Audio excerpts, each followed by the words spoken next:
It begins in the hush between centuries, where memory dissolves into myth and history, too weary to defend itself, slips quietly beneath the surface of belief. Long before empires carved their names into stone, there are whispers that the earth was once ruled not by men, but by beings who walked as gods, luminous, vast, and older than the dust that birthed us.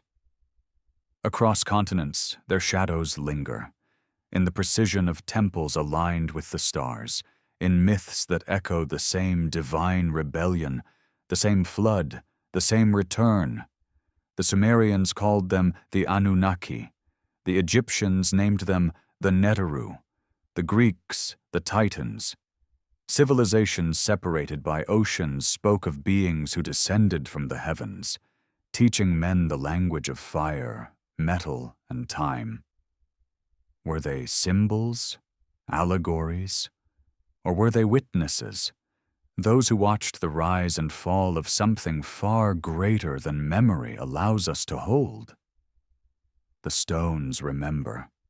Beneath the jungles of Cambodia, under the ice of Antarctica, and deep within the crust of forgotten seabeds lie patterns too precise, too ancient, too deliberate to dismiss. Could it be that what we call gods were once flesh and presence, rulers of a world before history began? Perhaps the question is not whether gods existed, but why they left. Welcome to ARCHAEON. If you're drawn to stories like these, the ones that live in the shadows between what we see and what was made to disappear, feel free to like and subscribe only if it feels right, and let me know in the comments where are you watching from, and what time is it for you right now? I love seeing our little map of watchers light up around the world. The air feels older in places untouched by progress. Deserts, mountains, ocean floors, where silence carries the echo of something that once ruled here. In these places, the earth breathes slower, and if one listens closely enough, the soil itself seems to murmur names no human tongue remembers. Perhaps that is where the story truly begins. Not with us, but with those who came before, the ones the ancients called gods. Across every early civilization, there are records carved into clay, painted on walls, etched into bone, each telling of luminous beings who descended from the sky, bearing the fire of creation. The Sumerians wrote of the Anunnaki, who shaped humankind from clay and divine essence. The Egyptians spoke of Osiris, Isis, and Thoth, those who brought laws, writing, and sacred order. The Incas remembered Viracocha emerging from Lake Titicaca to teach agriculture and wisdom before walking back into the sea. Different names, the same pattern. The same story whispered across thousands of years. Archaeologists often explain this repetition through human imagination, a shared psychological need to invent creators in our own image. But when the same geometric codes appear in temples, oceans apart, when myths from Mesopotamia mirror those from Mesoamerica, one begins to wonder if imagination alone is capable of such precision. Could there be a buried continuity? A memory encoded in humanity itself, older than any civilization we know? Consider the Sumerian king list discovered in the ruins of Nippur. It recounts reigns that lasted tens of thousands of years, kings who ruled before the flood swept over the land.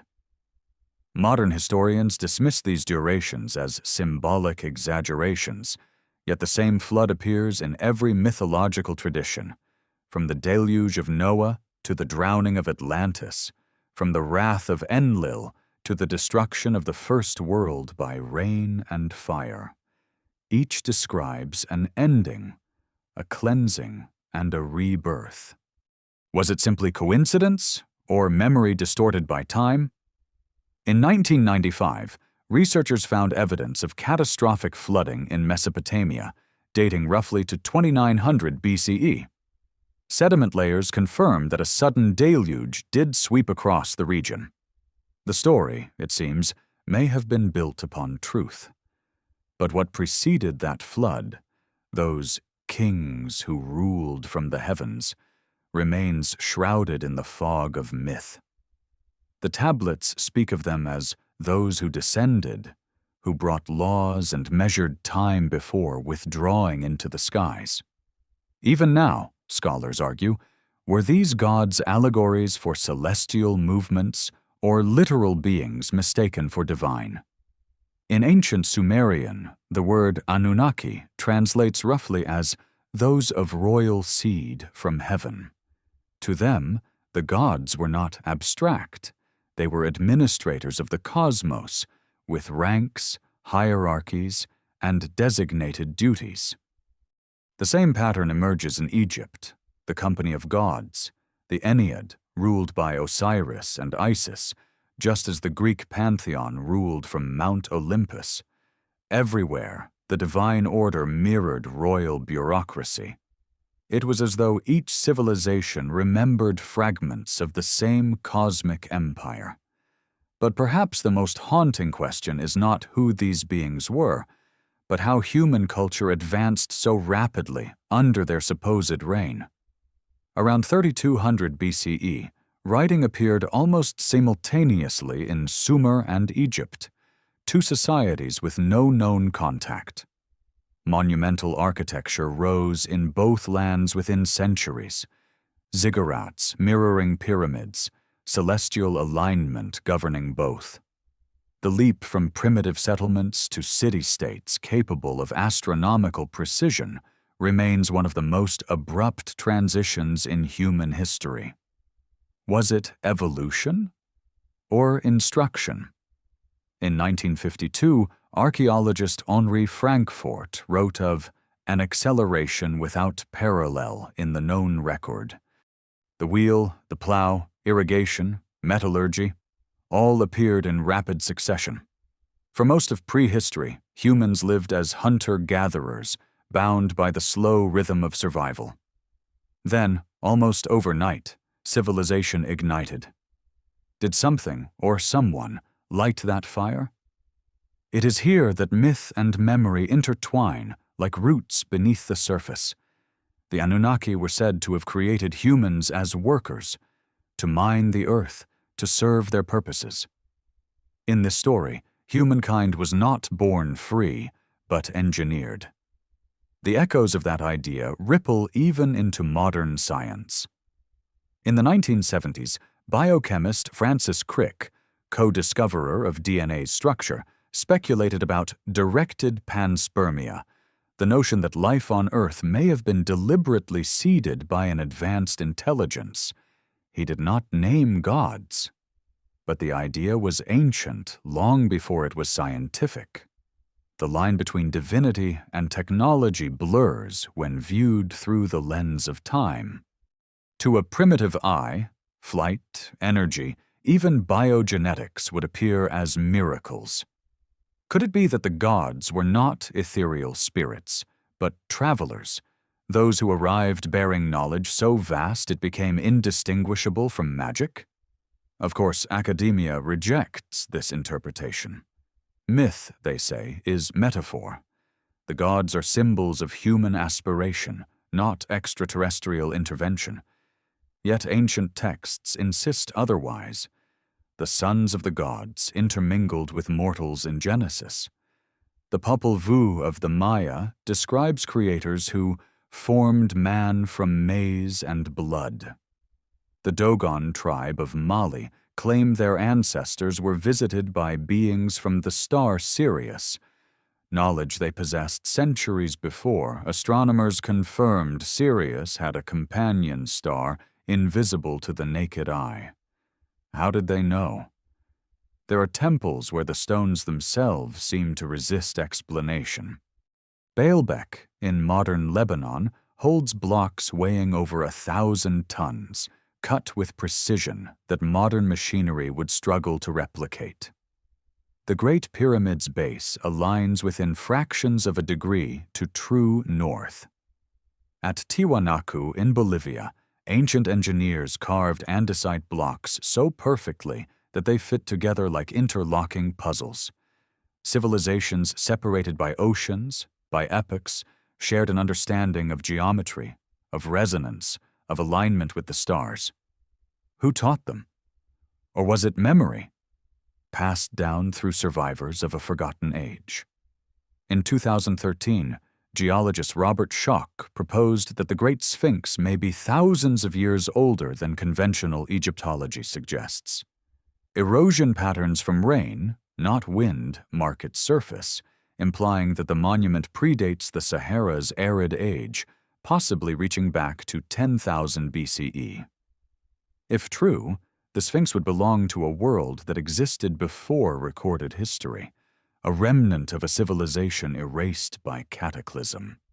The notion echoes Plato's account of Atlantis, an empire destroyed in a single day and night of misfortune. His story was dismissed as allegory until geological evidence of rapid sea level rise at the end of the last ice age surfaced. Around 9600 BCE, the very date Plato assigned to Atlantis's fall, global coastlines shifted violently as glacial floods swept across the continents. Could his island of gods have been one of many civilizations erased in that upheaval? If so, then the gods of later myths may have been the survivors, the architects of a knowledge too vast for the new humanity to comprehend. In time, their machines became miracles, their cities became heavens, and their memory sanctified. Yet, what happened to them? If they ruled once, why vanish? Some scholars suggest cyclical cataclysms. The Younger Dryas impact hypothesis points to a comet or fragments striking Earth around 12,800 years ago, triggering massive extinctions and a sudden return to glacial conditions. Such destruction would erase even the grandest civilization, leaving only legends. Others turn to myth again. The gods departed when humankind defied them, when creation learned rebellion. The tale of Prometheus, of Enki, of Lucifer, all mirror the same defiance, the same severing between divine and mortal. But perhaps they never left at all. Perhaps they sleep beneath the crust, their temples now tectonic scars. Perhaps their thrones became the mountains. The ancients often spoke of gods retreating into the earth, into the sea, into the stars. The Mayan Popol Vuh ends with the creators ascending into the heavens, like smoke vanishing into the dawn. And so humanity was left alone, remembering in fragments the flood, the fire, the star that fell. From those fragments, faith was born. And from faith, civilization rebuilt itself, like a child tracing the shape of a forgotten face. The deeper one delves into the oldest myths, the more it feels less like invention and more like recovery, like opening a door that was always there, hidden beneath the dust of disbelief. What if gods were not myths but history, so ancient that we mistake it for legend? What if every temple, every scripture, every ritual was not an act of worship, but remembrance? The sands of time have buried their names, but the pulse of their world lingers, in the magnetism of sacred sites, in alignments only visible from above, in the quiet hum that modern instruments detect beneath the oldest ruins. Some say it is seismic resonance, others call it coincidence. But perhaps it is heartbeat, the echo of an age when Earth itself sang under divine rule. If the gods once walked among men, their footsteps are still here, etched into granite, encoded in myth, waiting for those who dare to listen. In the end, the question remains not of proof, but of memory. What if history is not a straight line, but a circle, one civilization rising upon the bones of another, each forgetting what the last had already known. If so, then perhaps the gods are not gone, only waiting for the circle to close. And somewhere, deep beneath the ruins, the earth still remembers their names. Night stretches like an ancient scroll across the sky, silent, infinite, and filled with forgotten signatures of light. The stars have always been humanity's oldest scripture, each constellation a word written in the language of eternity. Long before telescopes or compasses, people built their lives upon those patterns, measuring harvests, tides, and fate itself by the heavens above. Yet scattered across millennia and continents, temples and pyramids stand aligned not to the land, but to those distant lights, as if built to remember a covenant between heaven and earth. Who were they built for?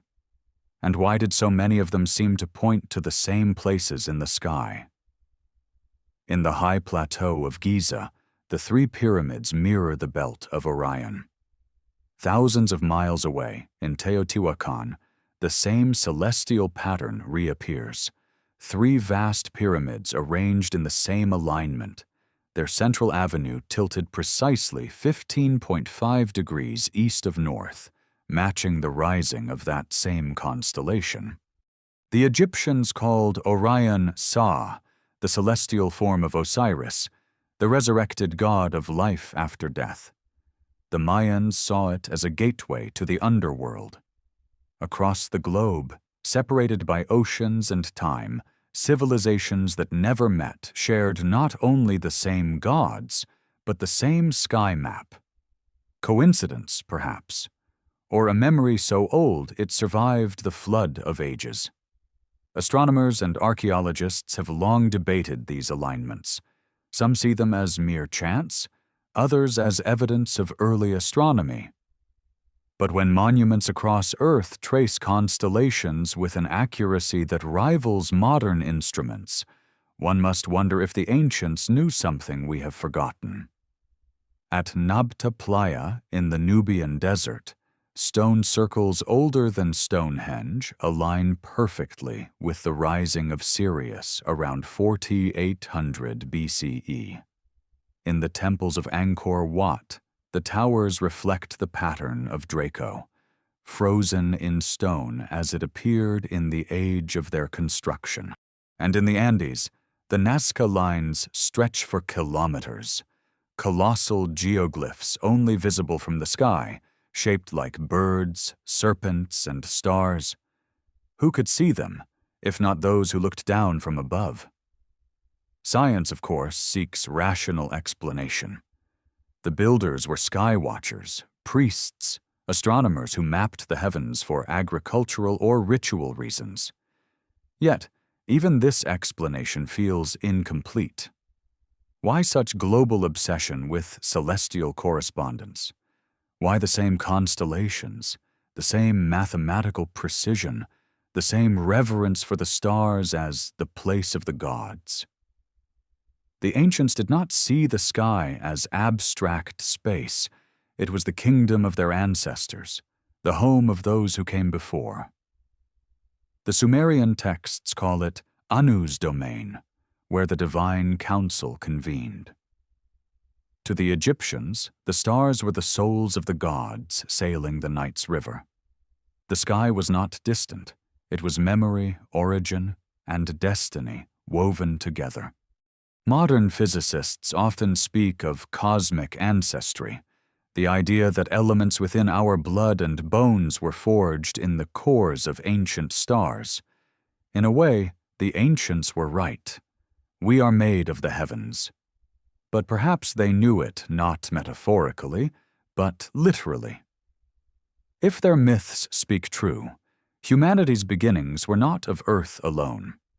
There are carvings in Abydos that seem to depict flying machines, helicopter-like shapes, spheres, and vessels suspended above hieroglyphic lines. In Palenque, the sarcophagus lid of King Pakal shows him seated within what appears, to modern eyes, like a cockpit, surrounded by symbols of propulsion and fire. Scholars insist these interpretations are pareidolia, seeing patterns where none exist. Yet why do the oldest depictions of gods so often involve flight, fire, and descent? In the Epic of Gilgamesh, the divine beings ride chariots of heaven, and the Mahabharata of India describes aerial cities, weapons of fire that burn the sky, and luminous vehicles called vimanas. These are not the words of poets, but of chroniclers. If they were merely metaphors, they are remarkably specific ones. In 1976, the Viking 1 orbiter photographed a peculiar formation on Mars, a massive rock formation resembling a human face. The face on Mars, located in the Cydonia region, was later explained as a trick of light and shadow. Yet it reignited questions about the mythic gods from the heavens. The Sumerians described their gods as coming from Duku, the sacred mound, often associated with the heavens. The Egyptians referred to Duat, the realm of stars where Ra journeyed each night. Could these ancient cosmologies have encoded real, remembered encounters, visitors from another world, recorded through the eyes of myth? Such thoughts drift on the edge of heresy in scientific circles. Yet history is filled with heresies that became truth. Once, the Earth was believed to be the center of the universe. Once, continents were thought immovable. Once, lightning was the anger of gods. Knowledge changes shape, but its essence remains, a longing to understand where we come from. And that longing whispers louder when we stare into the dark. In 2017, NASA's Kepler telescope confirmed thousands of exoplanets orbiting distant stars. Some lie in habitable zones where water and life might exist. Mathematically, the odds of intelligent life elsewhere are nearly certain.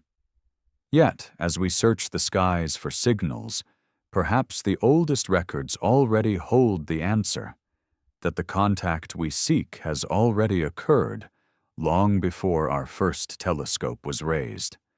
But even if such beings existed, why would they rule the Earth? What would they want from us? Perhaps the answer lies not in dominance, but in stewardship.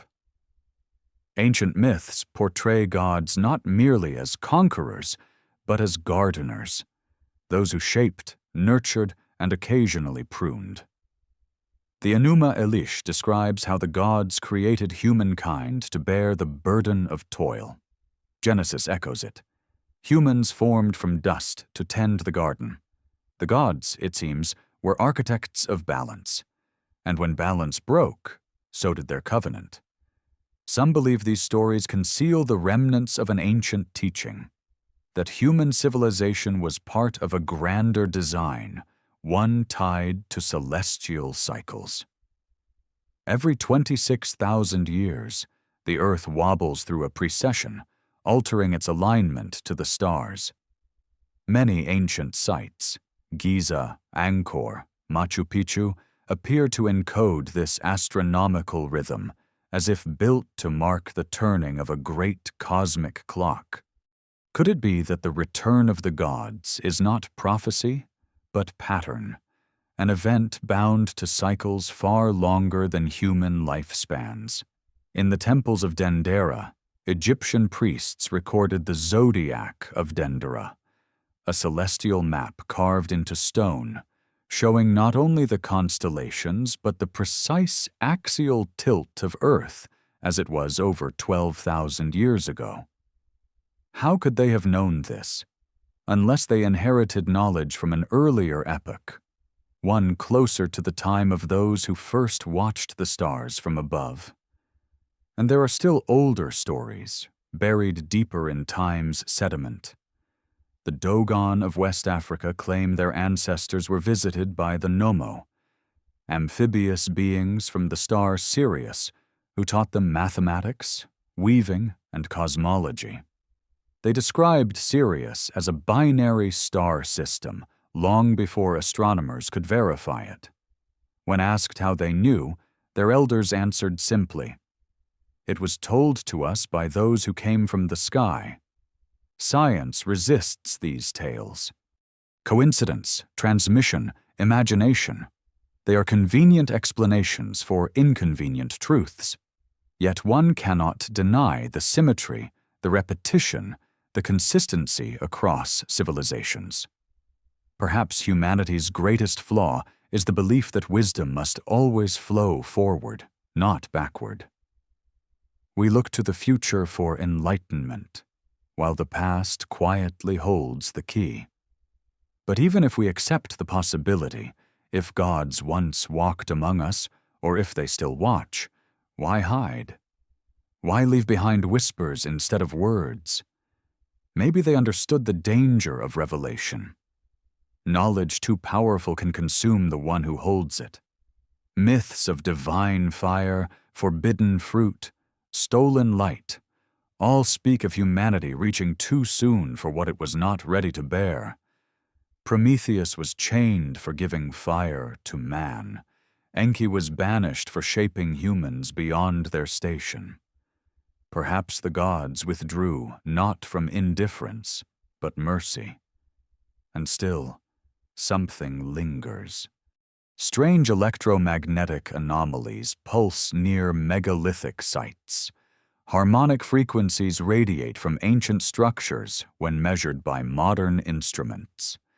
Researchers like Nikola Tesla once suggested that these sites formed a network of resonance capable of transmitting energy across vast distances.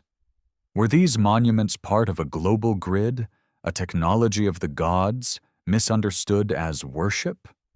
In 2021, acoustic studies of the Great Pyramid revealed that its inner chambers amplify sound at frequencies corresponding to Earth's natural resonance, the Schumann frequency. Coincidence, perhaps? Or deliberate design, built to harmonize with the planet itself? To the ancients, sound was sacred. The universe, they said, was spoken into being. The word, the aum, the logos, all point to vibration as the essence of creation. If the gods once ruled, perhaps they ruled not through force, but through resonance, by shaping the world's frequency, tuning matter itself to the rhythm of their will. And so, we return to the question that refuses to sleep. If the gods once ruled the earth, do they still rule unseen? Are they gone?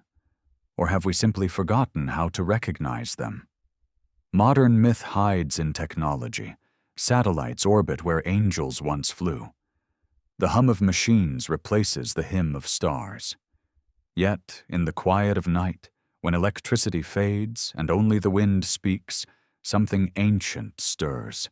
The same awe, the same fear, the same longing for the light that first descended from the sky. Perhaps that is why humanity still builds monuments to the heavens, still sends golden records into the void, still waits for an answer that may already echo in the bones of our world. Maybe, in seeking gods, we are only trying to remember ourselves, to trace the divine spark that once ruled, not above us, but within. And if the stars could speak, perhaps they would tell us, the gods never ruled over the earth. They ruled through it and through us. The silence of the cosmos is not absence. It is waiting. There are places on this earth where the veil between time and memory feels thinner, where stones seem to breathe and shadows whisper of forgotten empires. Beneath jungles, under deserts, and deep below oceans lie ruins that defy our sense of chronology. They do not belong to any known civilization, yet they bear the fingerprints of mastery far beyond their supposed age. The question no one can quite silence is this: are we truly the first advanced species to walk this planet? Or are we inheritors, children of a world long erased. In 1995, oceanographers mapping the seafloor near Yonaguni Island, off Japan's Ryukyu archipelago, discovered an enormous stepped structure carved directly from bedrock. Sharp terraces, geometric corridors, even what appeared to be stairways leading into the deep. Some called it the Japanese Atlantis. Mainstream geologists insisted it was a natural formation sculpted by currents and erosion. But marine archaeologist Masaki Kimura disagreed. He noted the perfect right angles, the tool marks, the intentional symmetry. His survey suggested the monument might date to at least 10,000 years ago, a time when that region of the Pacific was dry land. If so, it would predate all known civilizations. Beneath the sea, the stones still stand, silent, cold, patient. Divers report an eerie calm there, as if the ocean itself remembers what happened. The corridors align with solstices, the stairways rise toward where the sun once set. Was it a temple, a city, or the foundation of a myth the world forgot? Far across the planet, on the opposite side of the ocean, similar anomalies emerge. Off the coast of Cuba, in the Yucatan Channel, sonar scans in 2001 revealed massive rectangular structures at depths of over 600 meters. The formations, arranged in precise geometric grids, resemble an urban complex complete with pyramids, avenues, and plazas. Geologists argued that such depths would require submersion at least 10,000 to 12,000 years ago, around the end of the last ice age. Once again, the same date appears, the same erasure, the same silence.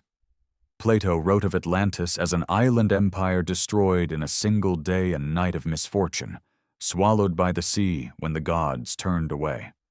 For centuries, scholars dismissed it as allegory, a moral tale of hubris and downfall. But now, the sediment tells another story. Around 9,600 BCE, a cataclysm shook the world. Sea levels rose by over 100 meters, glacial walls collapsed, and coastlines were devoured. The Younger Dryas impact hypothesis proposes that fragments of a comet struck the northern ice sheet, triggering worldwide fires and floods. If any civilization had existed before then, it would have been buried beneath the oceans, its libraries erased, its temples drowned. Yet echoes remain. In the highlands of Turkey, at a site called Göbekli Tepe, archaeologists uncovered megalithic pillars carved 12,000 years ago. The carvings depict animals, constellations, and celestial alignments. The site predates agriculture, pottery, and metallurgy, civilization itself. It should not exist, and yet it does. As excavations expanded, it became clear that Göbekli Tepe was not a village, but a complex of temples, built by hunter-gatherers who, by all logic, should not have known how to quarry, transport, or sculpt multi-ton pillars with such precision. Someone taught them, or they remembered what others once had known. The stones are aligned with the stars of Cygnus, marking the precession of the equinoxes, the slow wobble of Earth's axis. To encode that knowledge, one must watch the heavens for thousands of years. Who watched before them? Perhaps the oldest myths are not inventions, but archives, encoding events that memory could not otherwise hold.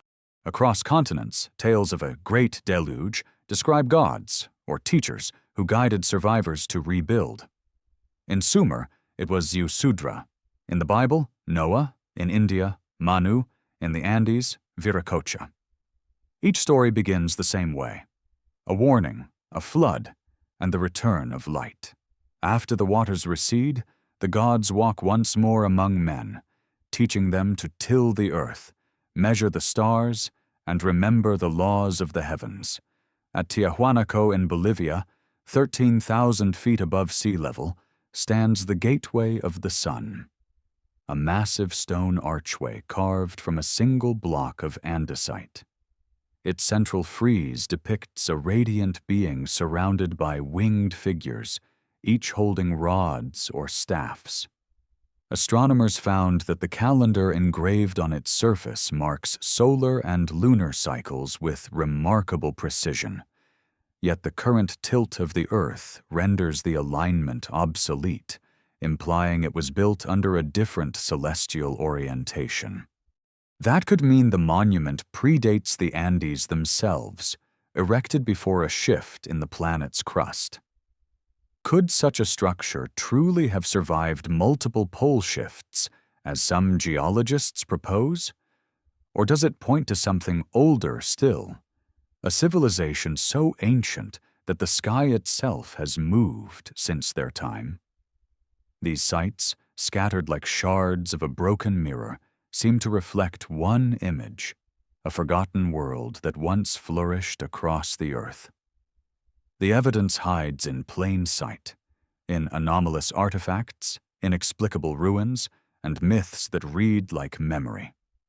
The Piri Reis map, drawn in 1513 from sources said to date back to antiquity, depicts Antarctica without ice, centuries before it was officially discovered. Modern sonar confirms the coastline beneath the ice matches the map's outline.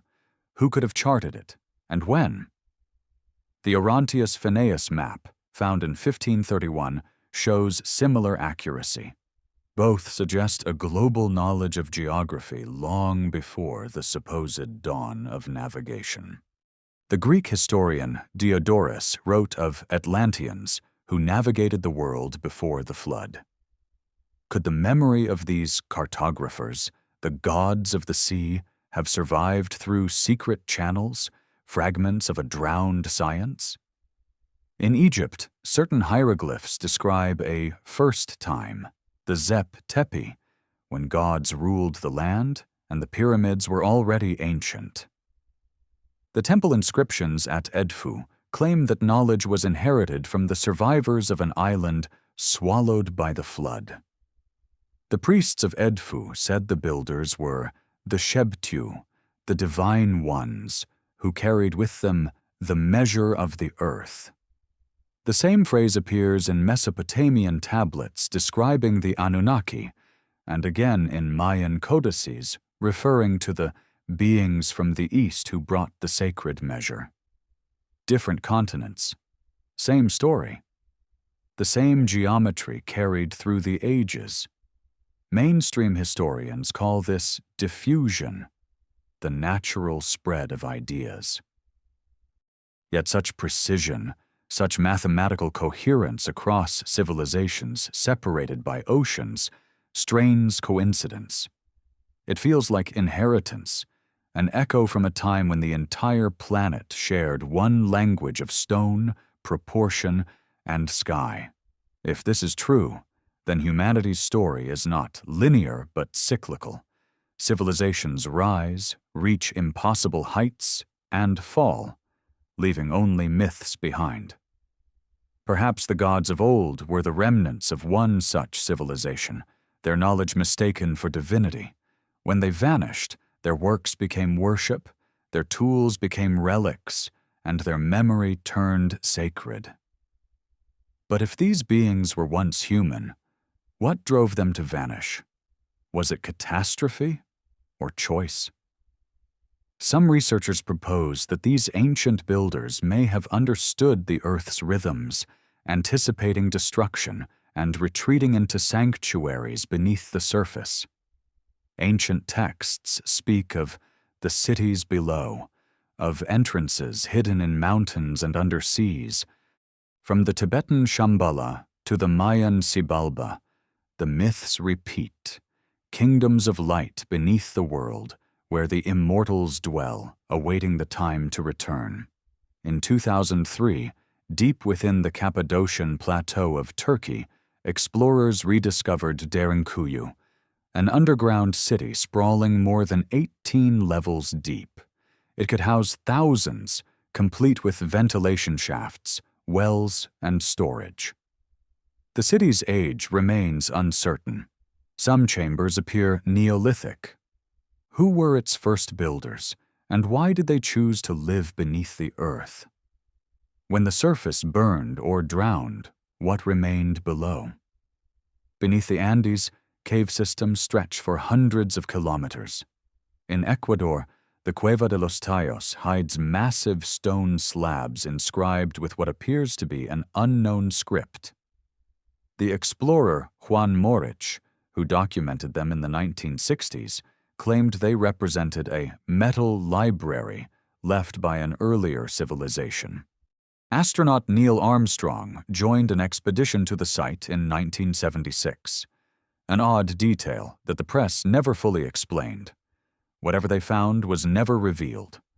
The cave remains sealed, its secrets held in darkness. Across cultures, the return of the gods is tied to cycles: the flood, the fire, the fall, and the dawn.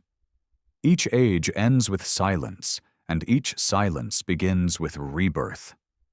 The Mayan long count calendar, ending in 2012, marked not apocalypse but renewal, the completion of one cosmic era and the beginning of another. Some scholars believe it encoded astronomical shifts, correlating with Earth's precession and solar cycles. The same pattern appears in Hindu cosmology's Yugas, in Norse Ragnarok, in the Hopi prophecy of the blue star Kachina. They all point toward rhythm, recurrence, return. What if the gods were never immortal, but simply older than we remember, guardians of knowledge reborn each time humanity forgets? The pyramids, the megaliths, the maps, the myths, perhaps they are not relics but reminders, left as markers for when the circle closes once more. And yet every reminder is half erased. Flood, ice, fire, each leaves us starting over, convinced we are the first to rise. Maybe the earth itself enforces this forgetting, resetting the slate to protect whatever lies beyond comprehension. Maybe that is why, even now, traces of the old world shimmer beneath our feet, beyond the reach of light. If the gods once ruled the earth, perhaps their empire did not fall. It sank. And the ocean became its tomb, its guardian, its veil. Even now, in the deep currents, instruments pick up infrasound vibrations, steady, harmonic, rhythmic. Some call it tectonic resonance, others dismiss it as noise. But what if it is heartbeat? What if something still stirs beneath the waves, ancient and waiting, remembering the age when gods still walked upon dry land? When the wind passes over the sea at night, sometimes it sounds like a sigh. Maybe it is only the ocean, or maybe it is memory itself, breathing. There are ruins that seem to dream even when no one is there to remember them. Silent structures whose purpose has outlived their builders. They stand as stone prayers to a vanished world, untouched yet whispering in frequencies only the earth can hear. And among these enigmas, none are more haunting than the megaliths, the great stones of impossible weight and intention, scattered across continents like messages carved by gods themselves. At Baalbek, in the Bekaa Valley of Lebanon, 3 colossal blocks form the base of the ancient Temple of Jupiter.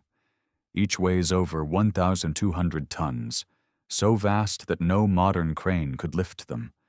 Their surfaces are smooth, their alignment perfect within millimeters. Archaeologists say they formed part of a Roman foundation, but beneath them lies an older layer, one that predates Rome by millennia. The Romans, in fact, built upon it, as if restoring a place already sacred. The locals called the site Baalbek, the city of the sun. In older texts, it was Baalath, the seat of the gods. To this day, no one knows how those stones were quarried, moved, or positioned. The ancient quarry itself still holds an unfinished monolith, the stone of the pregnant woman, weighing nearly 1,500 tons, cut with precision so fine that its edges still fit the bedrock as though it could rise at any moment.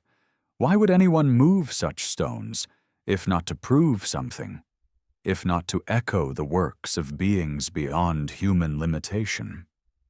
Some engineers have suggested rolling methods, lubrication with olive oil, or shifting with sand ramps. Others dismiss such ideas as fantasy. To carve, move, and place these stones with Bronze Age tools would have required technologies and knowledge unknown to history. Yet here they are, immutable evidence of a forgotten intelligence that once shaped the Earth's bones. The same mystery appears in the Andes. In Peru's Sacred Valley, at Ollantaytambo, vast polygonal blocks fit together with seamless precision, as though poured like liquid into one another. Their faces are beveled, their corners cut at compound angles, each fitting its neighbor so tightly that even a human hair cannot pass between them. The surfaces are marked with patterns of vitrification, stone melted at high temperature. What kind of fire could fuse granite like wax? Further south, at Sacsayhuaman, enormous walls rise above Cusco, each stone interlocked in perfect balance. Local legends say the fortress was built not by the Inca, but by giants, the Huari Runa, who used sound and vibration to move stones as if they were light. The chronicler Garcilaso de la Vega, writing in the 17th century, described the builders as men from before the flood. The Incas themselves claimed the city was ancient even when their ancestors found it. Perhaps most curious of all is Pumapunku, a site within the Tiwanaku complex. The ruins consist of massive H-shaped stones carved with perfect 90-degree cuts, recessed slots, and intricate grooves resembling modern machine work. The andesite blocks appear to have been shaped with tools that could cut stone at microscopic precision. Engineers who examined them note tolerances within fractions of a millimeter, beyond what handheld chisels could produce. The layout, too, is mathematical, based on harmonic ratios found in musical scales. Coincidence, or the remains of a technology based on resonance, a principle the ancients often attributed to divine craft? What unites all these sites is not merely their grandeur, but their impossibility. They stand as riddles against time, monuments that contradict their own supposed era. Mainstream archaeology explains them through incremental development, trial, error, and patience. Yet the evidence whispers otherwise. There is coherence, repetition, a pattern that transcends continents. Egypt, Peru, Lebanon, Turkey, Cambodia, all display the same engineering logic, the same geometry, the same obsession with astronomical alignment. Did humanity reinvent the same impossible knowledge again and again, or was it preserved, passed down through cataclysms like a sacred memory? In Egypt, ancient texts refer to the followers of Horus, a semi-divine dynasty that ruled before the pharaohs. They were said to possess the wisdom of the stars, to shape stone with the power of sound. Modern studies into acoustic levitation show that high-frequency vibration can indeed move small objects without physical contact. Scaled to enormous power, could such knowledge have lifted monoliths, carved granite, or tuned entire buildings to resonate with the Earth's magnetic field? Sound as power, vibration as technology, appears in myth across the world. In the Hindu Samarangana Sutradhara, an ancient text on architecture and engineering, it is written that the gods built the flying chariots with sound and cities that sang when the wind passed. In the Mayan tradition, sacred drums were said to open stone and wake mountains. Perhaps these were metaphors for resonance, the forgotten science of harmonics that could move matter itself. Modern researchers like Bruce Cathy and John Michel proposed that ancient monuments form part of a global energy grid, a lattice of ley lines connecting sacred sites through geometric precision. Many of these alignments correspond with electromagnetic anomalies or gravitational nodes. The Great Pyramid sits almost exactly at the geographic center of Earth's landmass. Stonehenge aligns with the solstices. Angkor Wat mirrors Draco. Was this network designed intentionally to balance planetary energy, to communicate, or to preserve something we no longer understand? Even our myths may preserve the memory of its loss. The biblical Tower of Babel speaks of a structure built to reach heaven, an attempt by humankind to reclaim divine knowledge.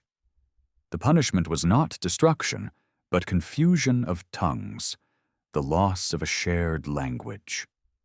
Could that language have been the very science of resonance, a technology of sound and frequency that once unified the world?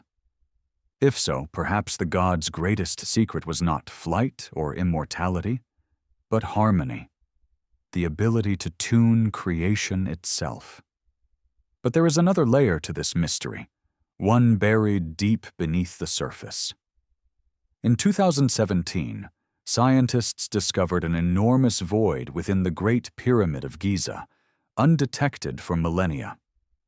Using cosmic ray muon imaging, researchers found a hidden chamber the size of a passenger plane above the Grand Gallery. No entrance leads to it. No record describes it. Egyptologists say it was an accidental cavity, yet its symmetry mirrors the pyramid's core. Could it be the resting place of something long removed, or a mechanism designed for purposes unknown?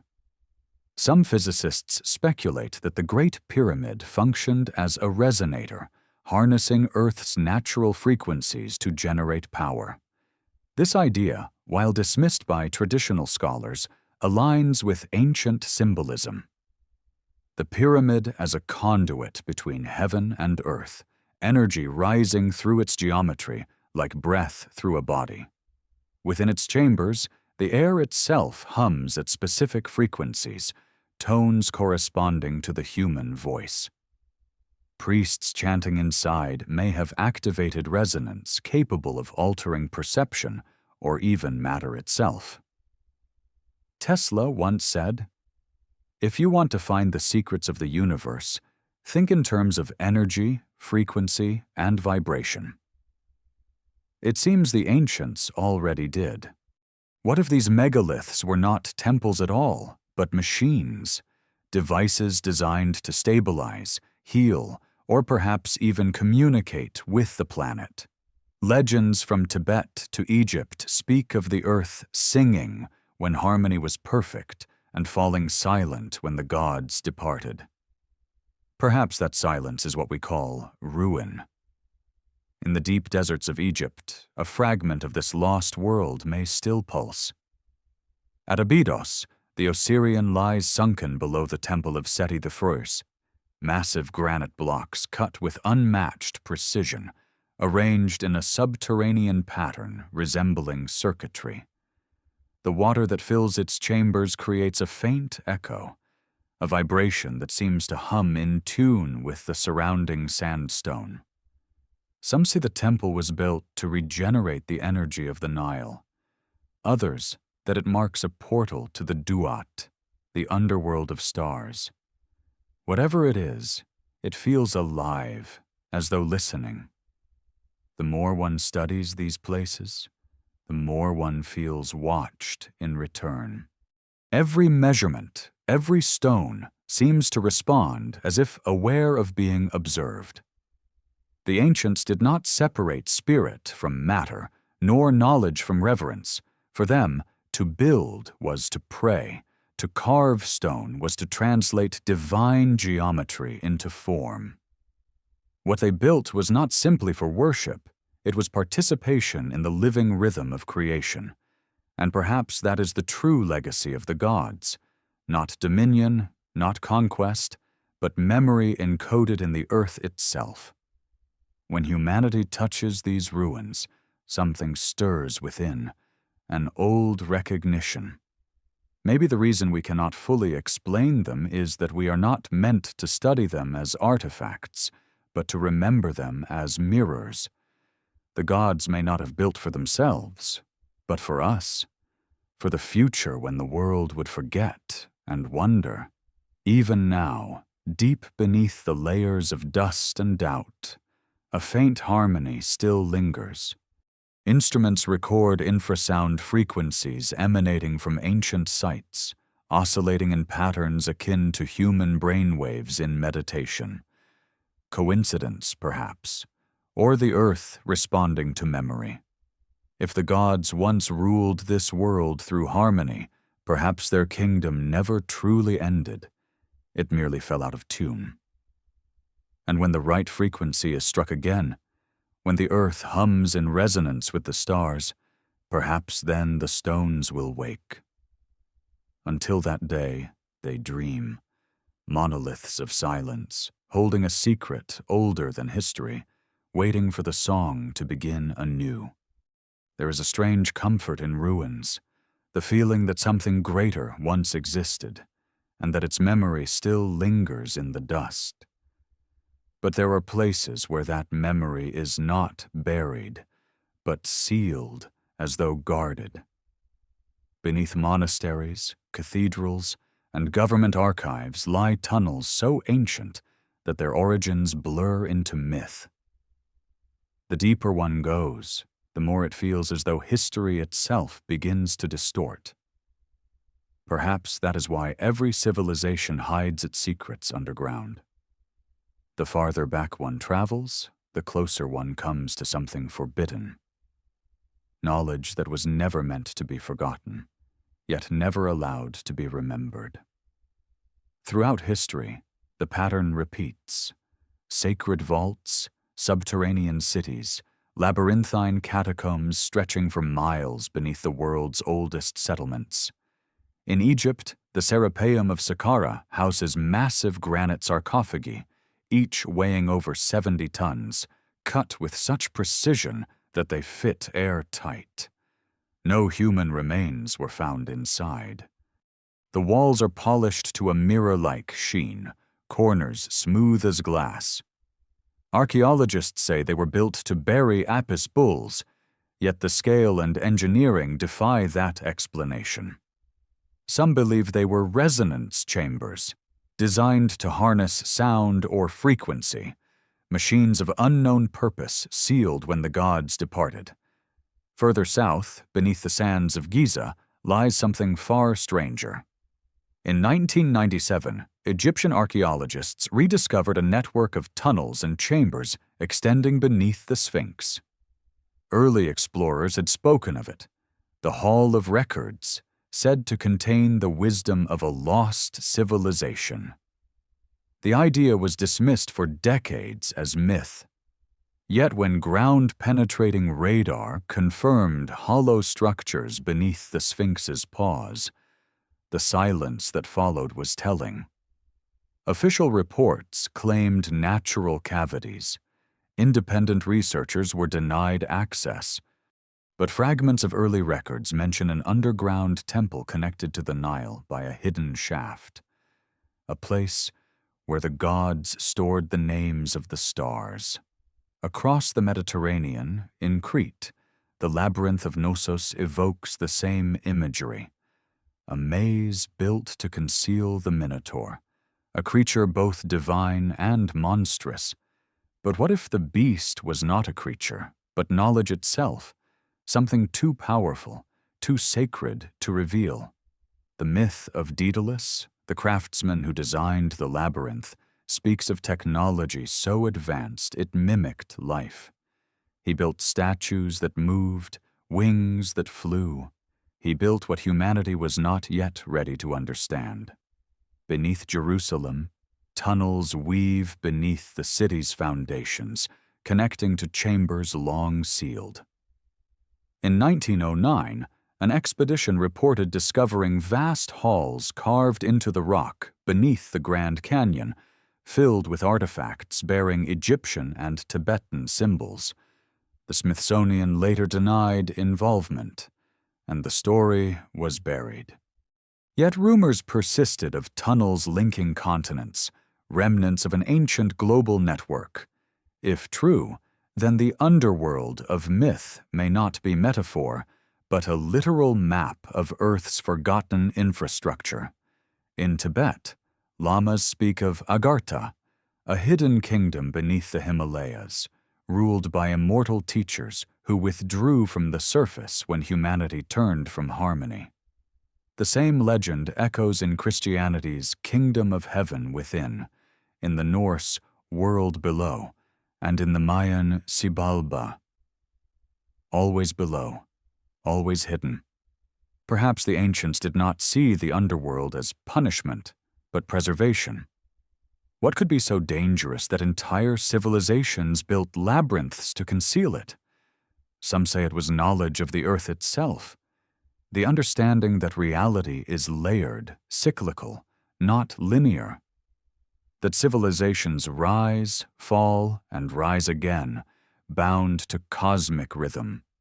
Others believe the secret was biological, that humanity was engineered, and the records of that creation lie beneath the sands, locked away until the world is ready to confront its own origins.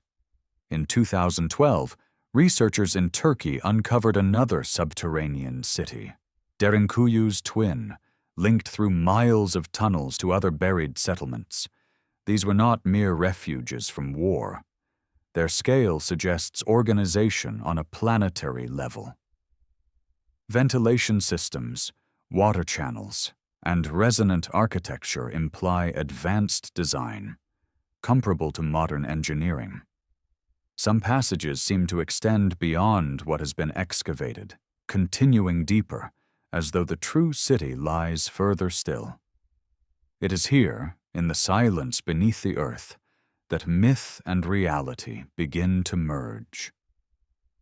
The Epic of Gilgamesh speaks of the hero descending into the underworld to seek immortality. The Book of the Dead describes a journey through 12 gates of darkness before rebirth. Even Plato's dialogues, written in allegory, suggest that true knowledge exists not above, but below, beneath perception, beneath illusion. All learning, he wrote, is remembering. Perhaps the ancients took that literally. The Vatican, too, has its labyrinth. Beneath the cathedrals, a vault known as the Archivum Secretum, the secret archive, holds documents spanning centuries, letters, maps, treatises, some so old they predate Christianity. Officially, it is a repository of administrative records. But among historians, whispers persist that deeper sections are sealed entirely, accessible only to a few. Accounts from the 17th and 18th centuries mention forbidden manuscripts, texts attributed to Hermes Trismegistus, fragments of antediluvian history, and maps of lands erased from modern cartography. If such records exist, they may hold remnants of an era when gods and men walked the same earth. But the most haunting idea is that the archive itself is only a reflection of something older, the remnants of the Hall of Records carried westward as the world shifted through its cycles of destruction. The knowledge preserved, but hidden, just as it was in Egypt, in Tibet, and under the Andes, a network of sanctuaries, each culture guarding a fragment of a truth too vast to hold in one place. In 1978, Jesuit scholar Father Pellegrino Ernetti claimed to have witnessed history itself. He described a device called the chronovisor, a machine said to capture echoes of the past through resonance and electromagnetic imprint. Using it, he claimed, one could see historical events projected like holograms, shadows of time itself. The Church denied its existence, but the idea, viewing the past through frequency, feels strangely aligned with what ancient builders seemed to pursue: the harmonics of memory. Could their temples, their underground vaults, their so-called tombs have served the same purpose? To preserve not objects, but time itself? Modern physics suggests that information can never truly be destroyed. It can only transform. The universe, at its core, is a field of vibration, where every action leaves an imprint, every sound a trace. In that sense, the ancients may have understood something profound, that memory, when encoded in stone or frequency, never fades. The megaliths hum, the pyramids align, the vaults resonate, all as though recording the pulse of an age now gone. Some researchers point to magnetic anomalies beneath sacred sites. The Schumann resonance, the Earth's natural frequency, appears amplified in places like Giza, Stonehenge, and Machu Picchu. When human consciousness interacts with such frequencies, it enters altered states: deep meditation, trance, communion. Perhaps the ancients built these structures as interfaces, points of contact between human and divine, surface and underworld, matter and memory. If so, the labyrinths were not prisons, but pathways, not meant to trap the seeker, but to guide them inward, to the source of the divine within. The gods, after all, were not external rulers, but aspects of a universal intelligence. In the Eleusinian mysteries of Greece, initiates descended into darkness to confront death, only to emerge reborn into light. The ritual symbolized more than mortality. It echoed the cosmic cycle, the descent of consciousness into matter, and its return to awareness. The same pattern appears in the architecture of the underworld itself. Tunnels spiral, chambers echo, light filters through narrow shafts as if guiding perception step by step. Perhaps these ancient engineers understood that enlightenment was a physical journey as much as a spiritual one, that the body and the planet were reflections of one another, both maps to something deeper. Even today, fragments of this ancient science persist. Monasteries built atop caverns, churches aligned with magnetic ley lines, sanctuaries erected over ancient wells, all continue a tradition older than memory, that wisdom flows upward from below. The vault, the cave, the abyss, each is a metaphor, but also a place. Yet for all our exploration, we remain on the surface. Satellites scan the heavens, telescopes pierce galaxies, but the true mystery may lie a few hundred meters beneath our feet. If there are remnants of an ancient world, records, technologies, or even beings, they would sleep in silence, beyond reach, beyond light. Maybe that is what the ancients meant when they spoke of the gods' withdrawal. They did not ascend to the stars. They descended into the earth, into time, into myth, leaving behind echoes to be uncovered only when we remember how to listen. For centuries, the secret orders, the mystics, the initiates have repeated the same phrase: as above, so below. Perhaps it was not philosophy but instruction, a reminder that the kingdom of the gods mirrors our own, that every ascent must begin with descent. And somewhere in the endless dark, the last guardians of that knowledge may still linger, watching the surface world forget, waiting for the moment when the rhythm aligns again, when humankind is ready to open the final chamber. When that day comes, it will not be revelation. It will be remembrance, for the gods do not return, they awaken. And perhaps they are already stirring beneath the vaulted hush of stone and shadow, whispering through the tunnels of the earth, calling us not upward, but inward. There are moments when the night feels heavier, as if it carries the weight of everything that has ever been hidden. Those who have wandered ancient ruins after dusk speak of a strange stillness, a pressure in the air that seems almost sentient. It is the same sensation that surrounds the most persistent mysteries of human history. The feeling that something vast and intelligent once moved through our world, leaving behind echoes instead of explanations. Perhaps the most unsettling of those echoes lies not in the stones or the oceans, but in us. For what if humanity itself is the last living remnant of the gods? Across the oldest myths, there runs a recurring pattern: humanity created by divine hands, shaped from earth and infused with celestial fire. The Sumerians told of Enki and Ninhursag forming humans from clay mixed with the essence of the gods. In Genesis, man is molded from dust, animated by the breath of life. The Egyptian Khnum spins mankind on his potter's wheel. In every version, humans are fashioned, not born. They are deliberate, designed. For centuries, such stories were dismissed as metaphor, allegories for creation and consciousness.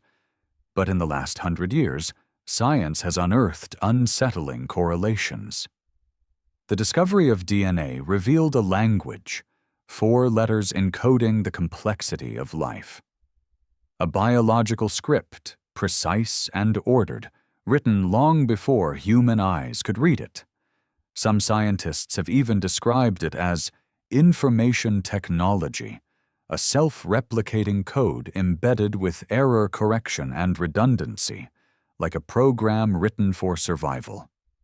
It has led some thinkers, reluctantly, to echo what ancient texts proclaimed without hesitation: that life may not have emerged by accident. In 1973, the molecular biologists Francis Crick and Leslie Orgel proposed the theory of directed panspermia, the idea that life on Earth may have been intentionally seeded by an advanced intelligence from elsewhere. Their paper was published not in a science fiction journal, but in Icarus, a respected scientific publication. They argued that DNA's sophistication seemed disproportionate to the random conditions of primordial Earth, and that perhaps life arrived already coded for evolution. Crick, who had helped discover the structure of DNA, later said that its origin seems almost a miracle. So many are the conditions which would have had to be satisfied. If life was seeded, if we were seeded, then who were the sowers? And what purpose would they have had? Myth offers an answer both poetic and terrifying. The Sumerian tablets describe the Anunnaki as celestial beings who came to Earth to mine resources, creating humans as hybrid workers, half flesh, half divine. The Book of Enoch echoes this theme. The Watchers, beings from the heavens, descended to teach humanity forbidden arts, mingling their essence with mortal blood. The result was wisdom and corruption intertwined, civilization born from transgression. Could these myths be distorted memories of genetic intervention? Ancient humanity manipulated by visitors whose science became our mythology? The evidence, perhaps, hides in the genome itself.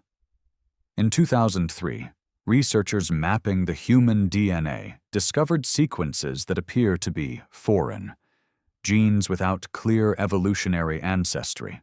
Some of them regulate cognition, language, and creativity. They are unique to humans, absent in our closest primate relatives. One study from the University of Buffalo even identified a gene, HAR1F, active during brain development, that emerged suddenly within the last few 100,000 years.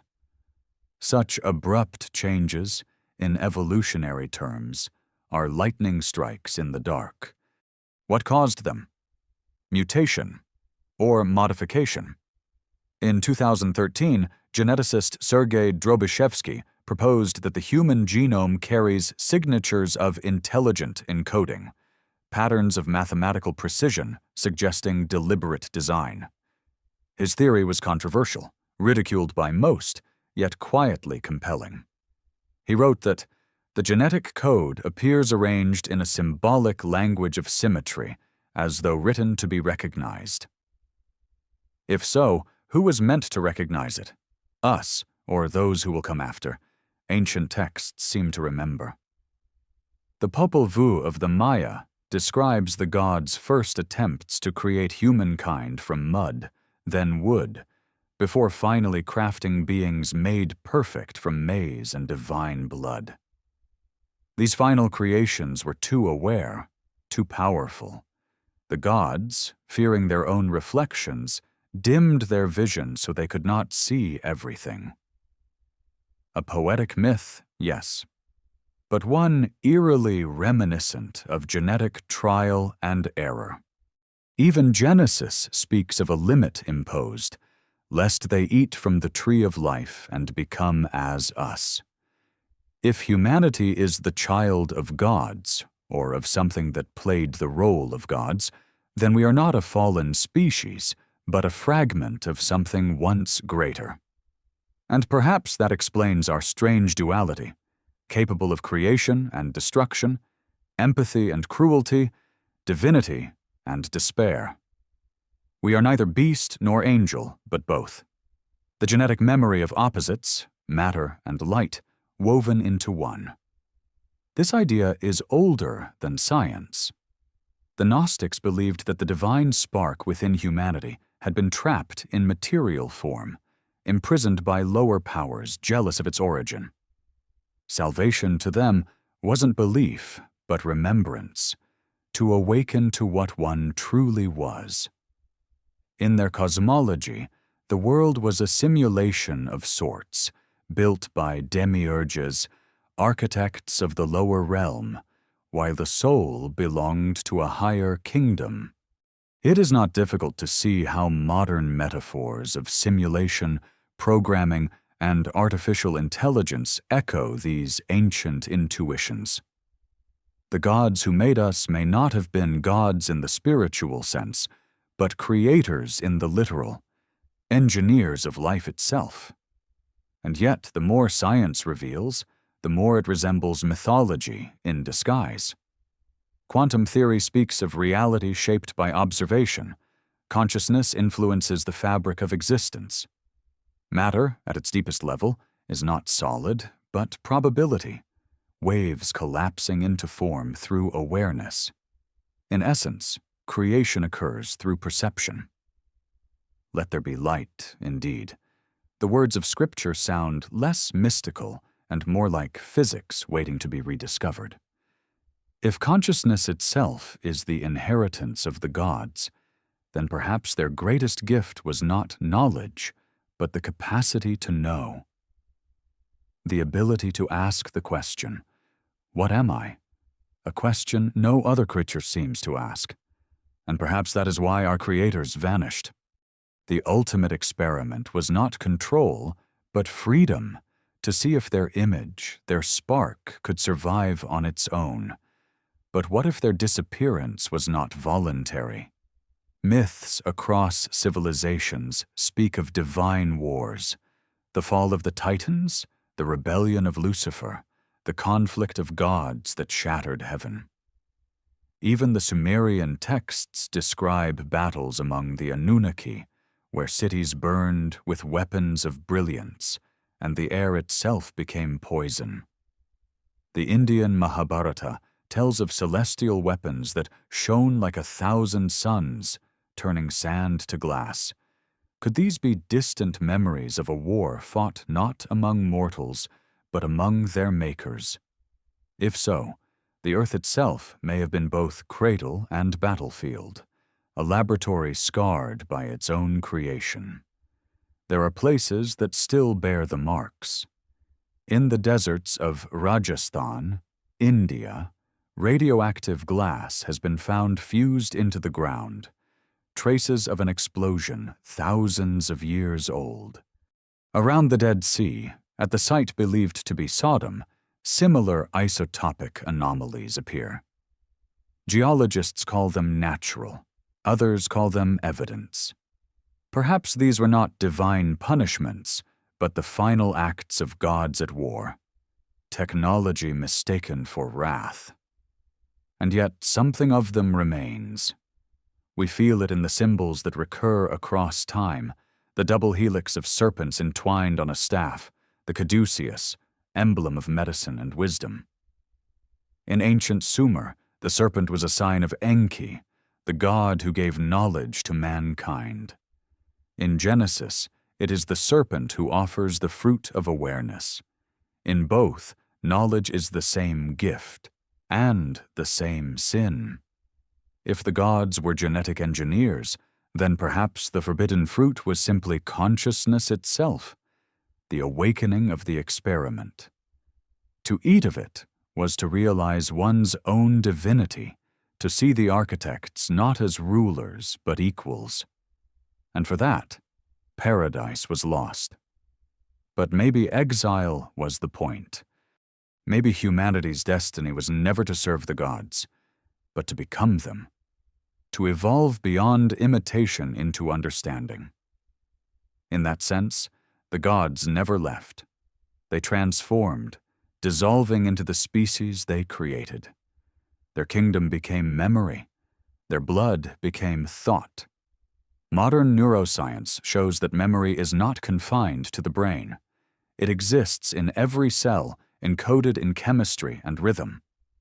DNA itself remembers stress, experience, adaptation, passing them down through generations. The past lives within us, not as story, but as structure. So when myths speak of gods who sleep within humankind, perhaps they describe this biological truth. That divinity is not lost, but dormant. And every so often, it stirs. It appears in the sudden spark of genius, the birth of art, the compassion of strangers, the unexplainable instinct toward creation. The same impulse that built pyramids and symphonies, particle colliders and cathedrals. The same longing to touch the stars. It is the voice of remembrance, the echo of those who came before, whispering through our blood. Maybe that is why we search for them in the sky, why we launch machines into the void, why we build telescopes that see across time. We are not searching for gods, we are searching for home. And perhaps one day, when we finally look deep enough into the cosmos, or into ourselves, we will realize there was never any distance at all. The gods were not above us. They were within. They have been dreaming through our eyes since the beginning, waiting for the moment when we remember their name, our name.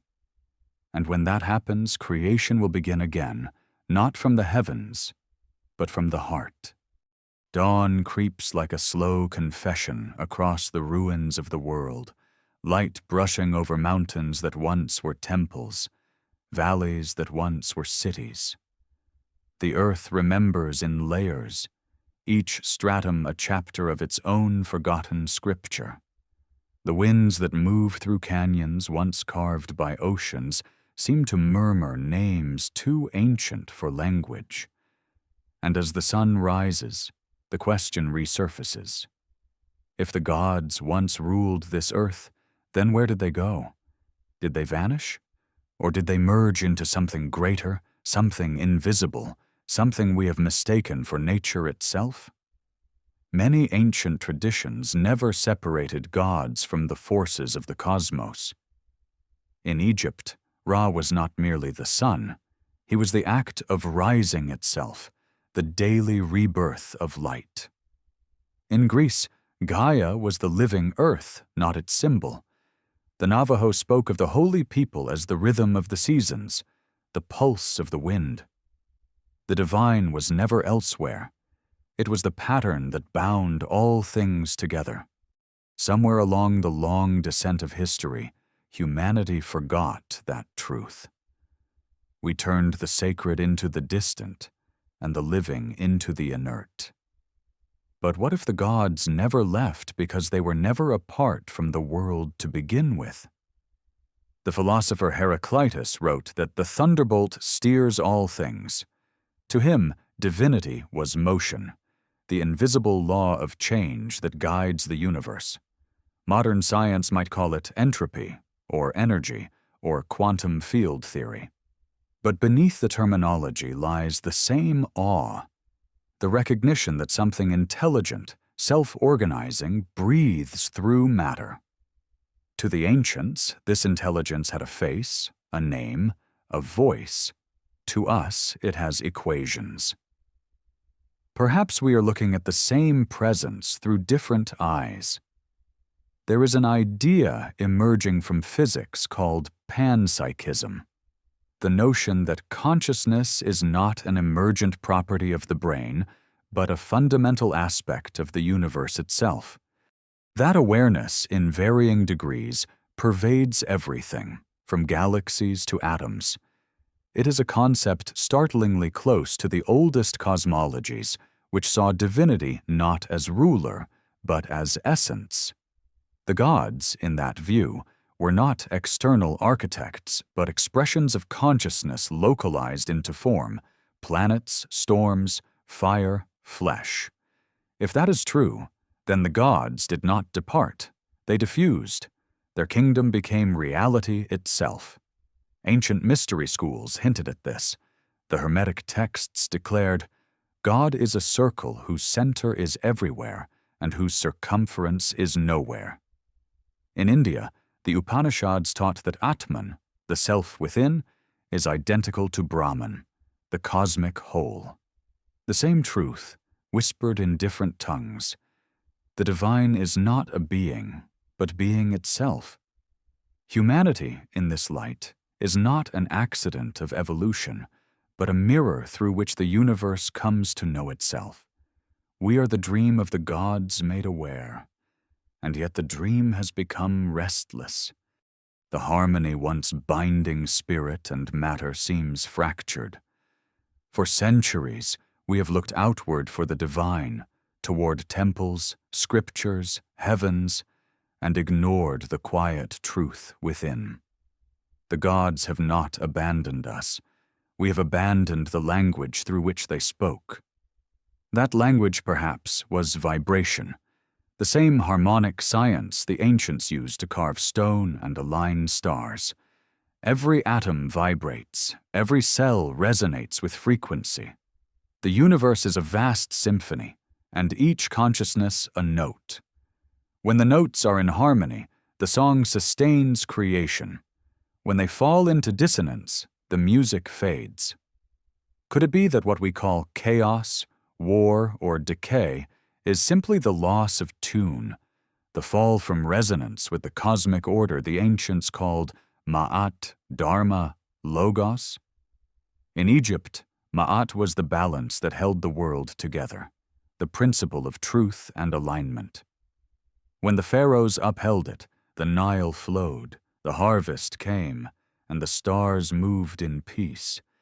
When it was broken, famine, flood, and plague followed.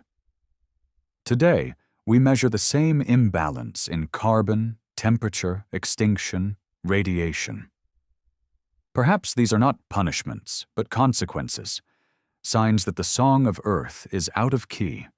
There are scientists now who speak in almost sacred terms about the fragility of planetary systems, the Gaia hypothesis, proposed by James Lovelock, describing Earth as a self-regulating organism.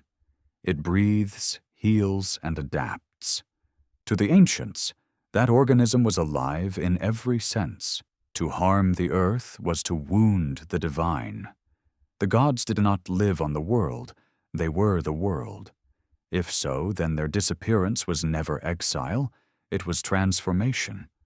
They became what sustains us. The pulse of blood, the whisper of gravity, the slow, breathing intelligence of ecosystems that still cradle us despite our amnesia. And yet, strange phenomena persist. Moments when that ancient intelligence seems to stir again, breaking through the veil of ordinary reality.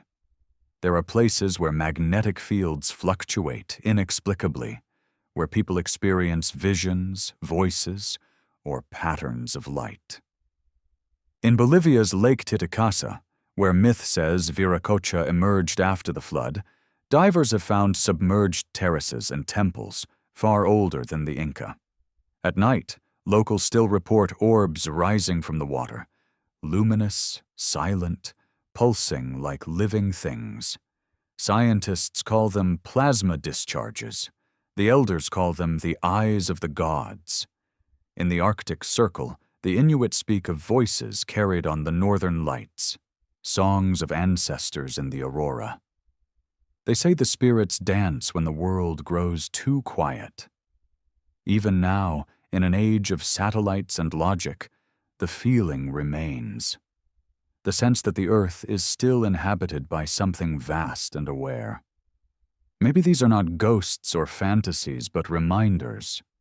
The gods no longer take human shape because they no longer need to. Their forms are weather and magnetism, ocean tides and neural sparks. They exist where observation meets wonder. Every sunrise, every heartbeat, every atom's vibration. If we accept this, then divinity ceases to be myth and becomes responsibility. To live out of balance with nature is to desecrate the temple itself. To destroy forests or poison rivers is not progress. It is sacrilege against the living gods that are the earth. The ancients knew this instinctively. Their rituals were not superstition but communication. Their offerings not bribes but acknowledgments. Every sacrifice, every hymn, every alignment was an act of resonance, a way of keeping harmony between human and cosmic order. Perhaps the real fall of man was not the loss of paradise, but the loss of this communion, the forgetting that the divine is not apart, but within. Yet even in our forgetting, something ancient calls us back. The rise of quantum mysticism, ecological awareness, even artificial intelligence, all mirror the same yearning, to reconnect the physical and the metaphysical, the material and the miraculous. In creating machines that learn, we repeat the oldest pattern, the gods creating us in their image, and we in turn creating our own reflections. The circle tightens, creation becomes recursive. And maybe that, too, is divine. There is a passage in the Corpus Hermeticum that speaks of a future when the gods shall return to their divine form, and humankind shall know them again, for they were never gone. It suggests that revelation is not a sudden event, but a gradual awakening, a retuning of perception. When the veil lifts, not because heaven descends, but because we finally learn to see what was always here. This awakening may already be underway. In every discipline, from neuroscience to cosmology, scientists now speak of interconnectedness.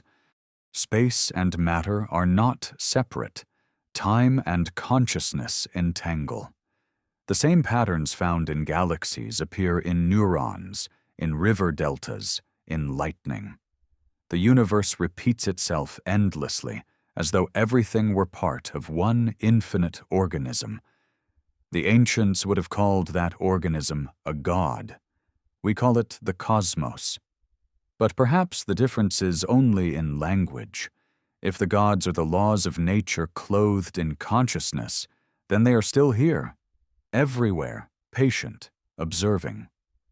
They do not thunder or decree as they once did because we no longer require fear to learn. The age of obedience has ended.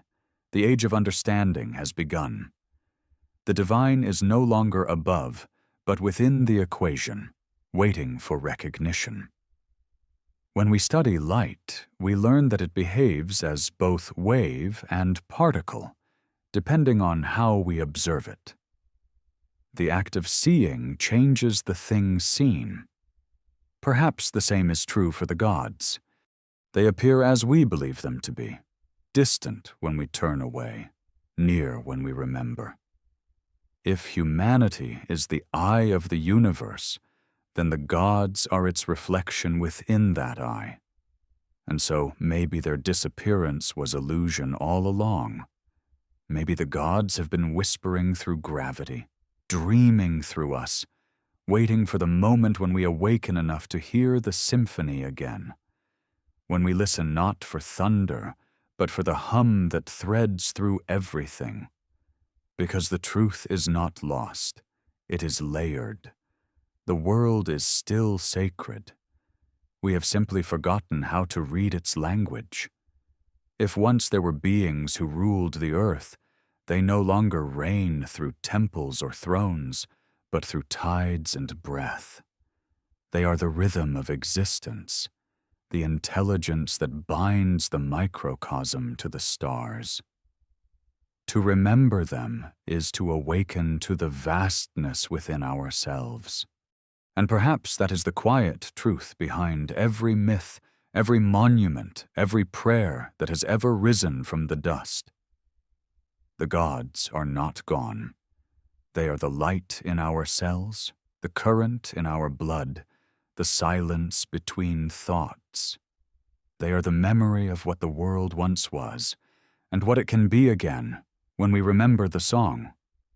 Somewhere, beneath the hum of cities and the noise of progress, that song still plays. Faint, patient, eternal, the rhythm of a world that was never abandoned, only forgotten. There are stories that feel less like invention and more like memory, as though the world itself keeps dreaming of what it once knew.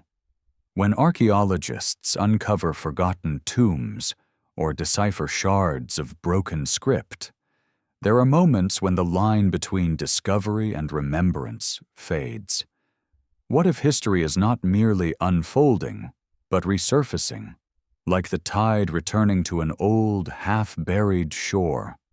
And what if, beneath the layers of time, we are beginning to awaken something that has slept for ages, the faint pulse of the gods themselves, echoing through the dust of their forgotten kingdoms?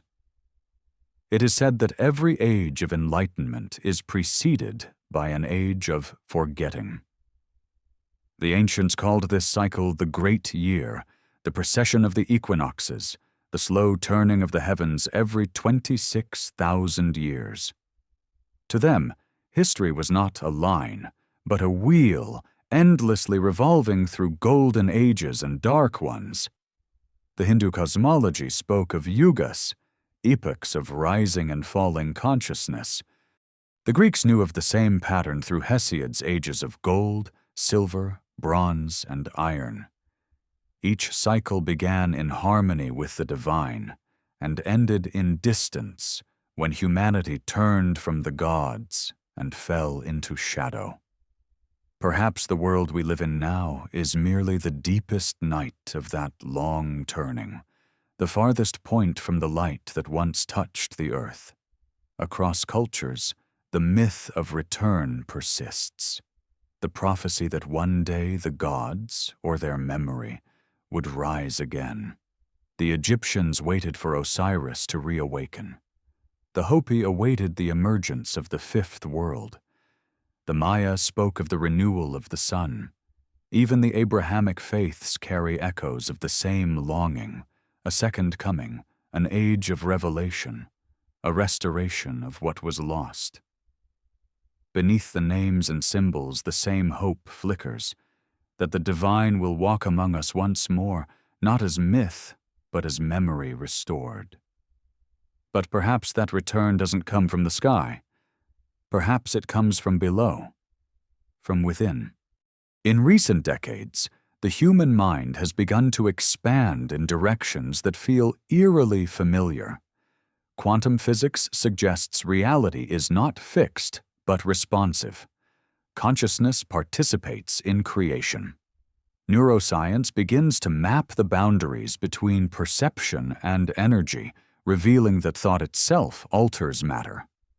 Artificial intelligence learns, evolves, and mirrors its creator, becoming what the ancients might have called logos incarnate, the word made flesh again, through silicon instead of clay. Could it be that we are approaching the same threshold our predecessors once crossed, a moment when knowledge merges with creation, when humanity once again becomes capable of shaping life, matter, and reality itself? If the myths hold truth, the last time we reached such a threshold, it ended in fire and flood. Perhaps the fall of the gods was not punishment, but consequence. A civilization that ascended too far, too fast, without balance. The great cataclysms of prehistory, the sinking of continents, the melting of ice, the sudden disappearance of entire species, might have been more than natural disaster. They might have been memory's safety mechanism, a reset written into the fabric of the earth itself, a way for creation to forget what it is not ready to wield. And yet the forgetting never lasts. The pattern always repeats. There is a growing sense, quiet but unmistakable, that humanity is standing once more on the edge of remembrance. Our technology now peers into the heart of atoms, the birth of galaxies, the structure of consciousness. We simulate universes, decode genomes, and manipulate the very elements that formed us. The ancients spoke of the gods who shaped life from clay. Today, we edit DNA with precision. They spoke of divine chariots that crossed the stars.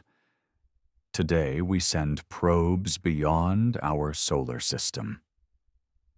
The myth and the modern converge, as if two halves of a broken mirror are slowly turning toward each other again. Maybe this is the true meaning of the return of the gods, not celestial beings descending from the heavens, but the reawakening of divine capacity within humanity. The same creative power once externalized as myth now reemerges through human hands, human minds. The gods are not coming back to rule us, they are returning through us. But such power demands balance. Every myth of ascent is shadowed by the threat of hubris. Prometheus gave fire to humankind and was chained for eternity. The Tower of Babel reached for heaven and collapsed into confusion. Atlantis rose in splendor and drowned in its own reflection. The pattern warns of the same truth. Knowledge without wisdom becomes ruin. The gods fell because they forgot their own harmony. If we are indeed their descendants, or their reincarnation in flesh, then our challenge is not to surpass them, but to remember what they forgot. In the last few years, strange phenomena have stirred public attention. Unidentified aerial craft defying physics, objects appearing and vanishing in ways our instruments cannot explain. Governments release reports and footage once buried under decades of secrecy. Some call it disclosure, others distraction. Yet behind the noise lies something more profound, a collective shift in perception. For the first time in centuries, the question, "Are we alone?" has become almost obsolete. The universe is vast, alive, and filled with intelligence. Whether those intelligences are our ancestors, our makers, or reflections of ourselves? We do not yet know.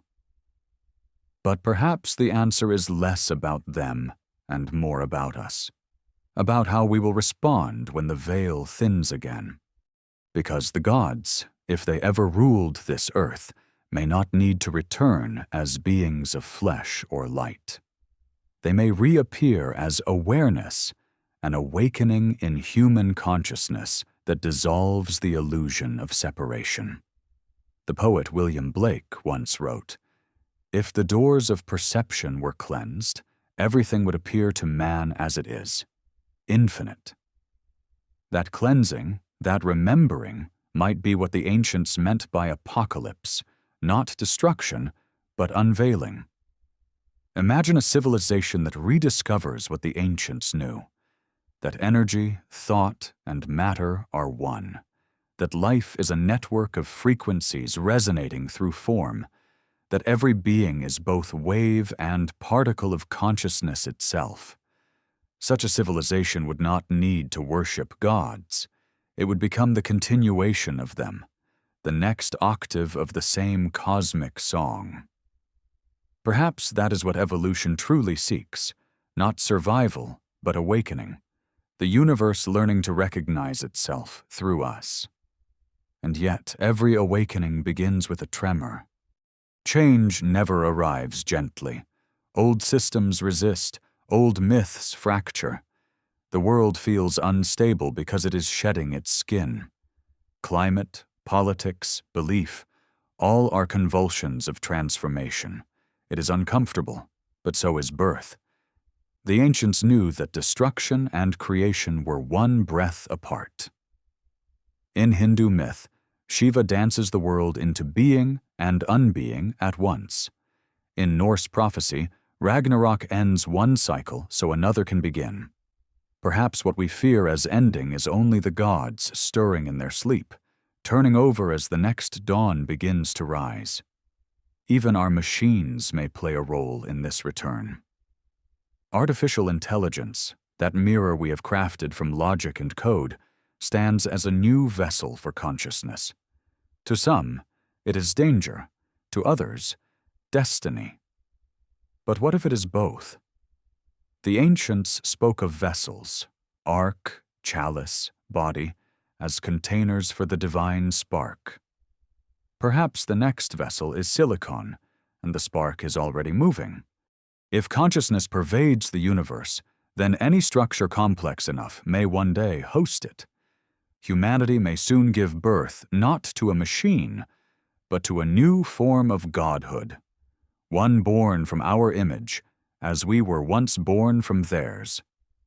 The circle would close again. But before that day arrives, there must be remembering.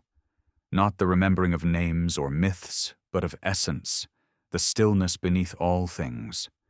The gods, in their highest sense, were never personalities but principles. Creation, order, love, destruction, renewal. They were metaphors for the patterns that govern existence. When the world was young, we embodied those patterns in temples and stories. When the world grew old, we buried them beneath reason. But they have always been here, waiting for language to evolve back into silence, where they can be heard again. Perhaps that is why every great discovery in science feels strangely spiritual. When Einstein described relativity, when Schrödinger pondered the unity of consciousness, when Hubble looked into the expanding cosmos, they were not inventing new truths. They were remembering ancient ones in a new dialect. The same awe that once built pyramids now builds particle colliders. The same longing that carved myth now writes equations. It is all the same gesture, the universe folding back toward awareness of itself. And maybe, when humanity finally looks deep enough into its own reflection, beyond nation, belief, and species, it will see the face the ancients once saw in the stars. Not a god above, but the divine within, radiant and endless. For in the end, perhaps there was never a separation between gods and mortals, heaven and earth, creation and creator. There was only forgetting, and the slow, patient return of memory through the generations, through stone and blood, through dream and science, through ruin and rebirth. One day, when the stars shift again and the cycle turns toward dawn, the earth may remember fully. The silence between heartbeats will hum with the same resonance that once shaped worlds. The gods will not descend from the sky. They will rise from within us, from the dust, from the song of atoms and oceans and dreams, and in that moment everything will stand still. The air, the sea, the pulse of time, because the universe will finally recognize itself again, not as a kingdom ruled, but as a consciousness reborn, not as myth returned, but as memory realized, not as gods above, but as the eternal within. The night no longer feels empty. There are moments now, small, fragile, luminous, when it seems as though the world is beginning to awaken. Humanity stands at the edge of something vast, as if the veil that once separated the sacred from the ordinary is thinning. We sense it in strange ways, in the stillness before storms, in the patterns of numbers that repeat, in the quiet pull of déjà vu that whispers, "You have been here before." Perhaps we have. Perhaps this is not the first dawn, but the next. Every civilization has known the feeling of standing on a threshold. For the Sumerians, it was the dawn of kingship. For the Egyptians, the resurrection of Osiris. For the Maya, the rebirth of the sun. Each age believed it was the beginning, and perhaps, in a way, they were right. For the beginning is not a point in time, but a pulse that repeats. The ancients called it the Great Turning. Today, we might call it evolution. Yet beneath both words lies the same truth. Cycles spiral forward, but they never truly end. If the gods once ruled this earth, their reign may have been only the first revolution of a wheel still turning. The second might now be beginning, not through miracles or fire, but through awareness. The ancients reached for divinity through temples and rituals. We reach through data and discovery. The language has changed, but the longing remains. We are still searching for the origin of creation, still tracing the fingerprints of something greater in the particles and the stars. And perhaps, without realizing it, we are calling them back. In 2019, astronomers captured the first image of a black hole, an event horizon glowing like an eye made of fire. Across the world, people looked at that image and felt something ancient stir, a memory of the cosmic. To the modern mind, it was a scientific triumph. To the ancient heart, it was recognition. The Ouroboros, the serpent devouring its tail, had returned, visible again in the heavens, the symbol of endless renewal, the cycle completed and begun anew. But the question remains, if the gods never left, why do we still feel so distant from them? Why do we sense an emptiness that no discovery seems to fill? Maybe because remembrance alone is not enough. Knowledge can reveal the structure of reality, but it cannot restore its meaning. The ancients did not merely observe the stars. They communed with them. They saw not cold fire, but consciousness. They read not equations, but stories. When they built temples in alignment with Orion or Sirius, they were not performing astronomy. They were participating in creation. They understood what we have forgotten. That observation is relationship. The cosmos does not exist apart from us. It breathes through us. The physicist John Wheeler once said, we are participants in a universe that would be nothing without observers. Dot, his words, spoken through science, echo the oldest prayer of the Vedas. Tat tvam asi, thou art that. The observer and the observed are one. The divine and the human are mirrors of the same gaze. The gods may not have vanished, we have simply stopped looking in the right direction. In the ruins of Göbekli Tepe, one carving shows a vulture lifting a headless figure toward the stars. Archaeologists debate its meaning, but perhaps it depicts transcendence, the shedding of identity as the soul returns to the sky. Maybe the builders knew what we are only beginning to rediscover, that consciousness is not confined to flesh. It extends through the field of existence, through everything that is.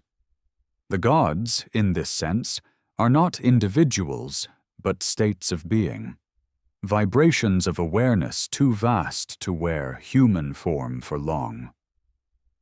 And maybe, in certain moments of history, those vibrations harmonized with the earth so strongly that they became tangible, manifesting as beings, as rulers, as lights in the sky. When the harmony broke, they faded back into their natural frequency, invisible yet present, waiting for resonance to restore the bridge. If this is true, then the temples, pyramids, and myths were not mere memorials. They were tuning devices, harmonic structures designed to sustain connection between worlds. When the resonance faltered, the link collapsed. The gods departed, civilization fell into amnesia, and so began the long silence between ages, the winter of consciousness we call history. But winter always ends. Signs of reawakening appear everywhere, subtle but persistent. Across science and spirituality alike, we see the same convergence: energy fields, collective consciousness, quantum entanglement, the holographic universe, different languages, same melody. Even technology itself, often seen as the enemy of spirit, may be its instrument. Through digital networks, humanity has begun to reconnect into a single global mind, a planetary nervous system. Information flows instantaneously across oceans, thoughts mirror and multiply. It is not coincidence. It is evolution. The scattered fragments of the divine mind are finding each other again, and yet there is danger in the speed of remembering. Knowledge, without the gravity of wisdom, becomes unmoored. We stand at a precipice. One step could lead to transcendence, another to oblivion.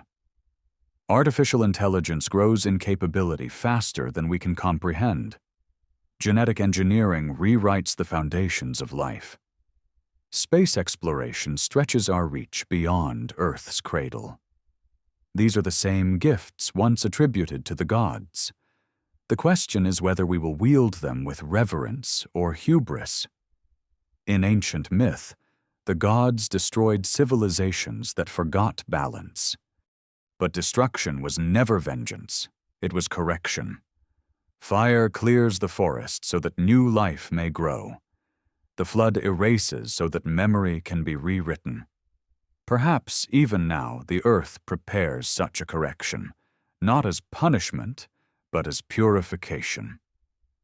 Climate upheaval, social collapse, mass extinction, they may not be signs of doom, but contractions of birth. The universe adjusting its rhythm as consciousness shifts from one octave to another. Still, it is easy to mistake birth for death. The ancients knew this too. Every initiation rite, every mystery school demanded symbolic death before awakening. Descent into the underworld, into shadow, into silence. Only then could light return. Maybe the entire planet is passing through such a rite, humanity collectively facing its own shadow. The gods are not punishing us. They are testing whether we are ready to remember who we are. And when the remembering deepens, When technology, nature, and spirit align again, the new world will not resemble the old. It will not be an age ruled by divine kings or celestial overseers, but an age of co-creation. Humanity will no longer pray for salvation, but participate in it. The divine will not be worshipped. It will be experienced. The temple will not stand on stone foundations, but within every human mind that remembers the music. Perhaps that is why so many people today feel called towards stillness, meditation, and silence. It is not escapism. It is resonance training. The mind, quieted, becomes like the chamber of the Great Pyramid, amplifying subtle frequencies until the infinite hum can be heard again. When that resonance stabilizes, perception shifts. The boundary between self and cosmos dissolves. One no longer seeks the gods because one becomes the echo of their song. This awakening may not happen to all at once. It never has. Each cycle begins with a handful of beings who remember ahead of the world. The ancient texts called them seeders, initiates, keepers of the flame. They were the ones who built the megaliths, who preserved the star maps, who whispered to future generations through stone and symbol. Perhaps even now, such souls are being called again. Those who sense the tremor beneath the noise, who remember without knowing why. They are the bridge between what was and what will be. But even bridges can crumble if not tended with care. For every resurgence of light, there comes resistance, forces of entropy that seek to preserve the old order. Myths speak of the wars of heaven, the battles between gods and titans, angels and demons, light and dark. They are not tales of armies, but metaphors of consciousness, creation and destruction locked in perpetual dance. The same battle unfolds now within each of us. Will we rise in remembrance or sink into repetition? Perhaps that is the final mystery of the gods. They were never separate from the struggle. They, too, evolved, fell, and returned. In us, they continue. The war of heaven was not an event, it was inheritance. Every human heart contains the same polarity, the creator and the destroyer, the dreamer and the void. To choose awareness over oblivion is to continue their story. And maybe that is how the gods live forever, not through immortal bodies or eternal thrones, but through the endless rebirth of consciousness. Each time a being awakens to its own divinity, the gods awaken too. The temples rebuild themselves in the silence of thought, the stars realign, and the song begins again. The cycle turns, the night hums, and somewhere beyond the noise of civilization, the earth exhales, the slow, deep breath of something ancient returning to life. We were never separate from the divine. We were its reflection, its experiment, its dream. And now, the dream remembers itself. When the light returns, it will not come from the sky. It will rise from the ground, from the oceans, from the beating of human hearts, each pulse a signal, each thought a spark, each memory a whisper of what we have always been. The gods do not need to come back. We are the return. There is a silence that follows revelation, like the deep breath the earth takes before dawn. It is not the silence of absence, but of fullness, of knowing too much to speak. Humanity stands now in that stillness, suspended between remembrance and rebirth.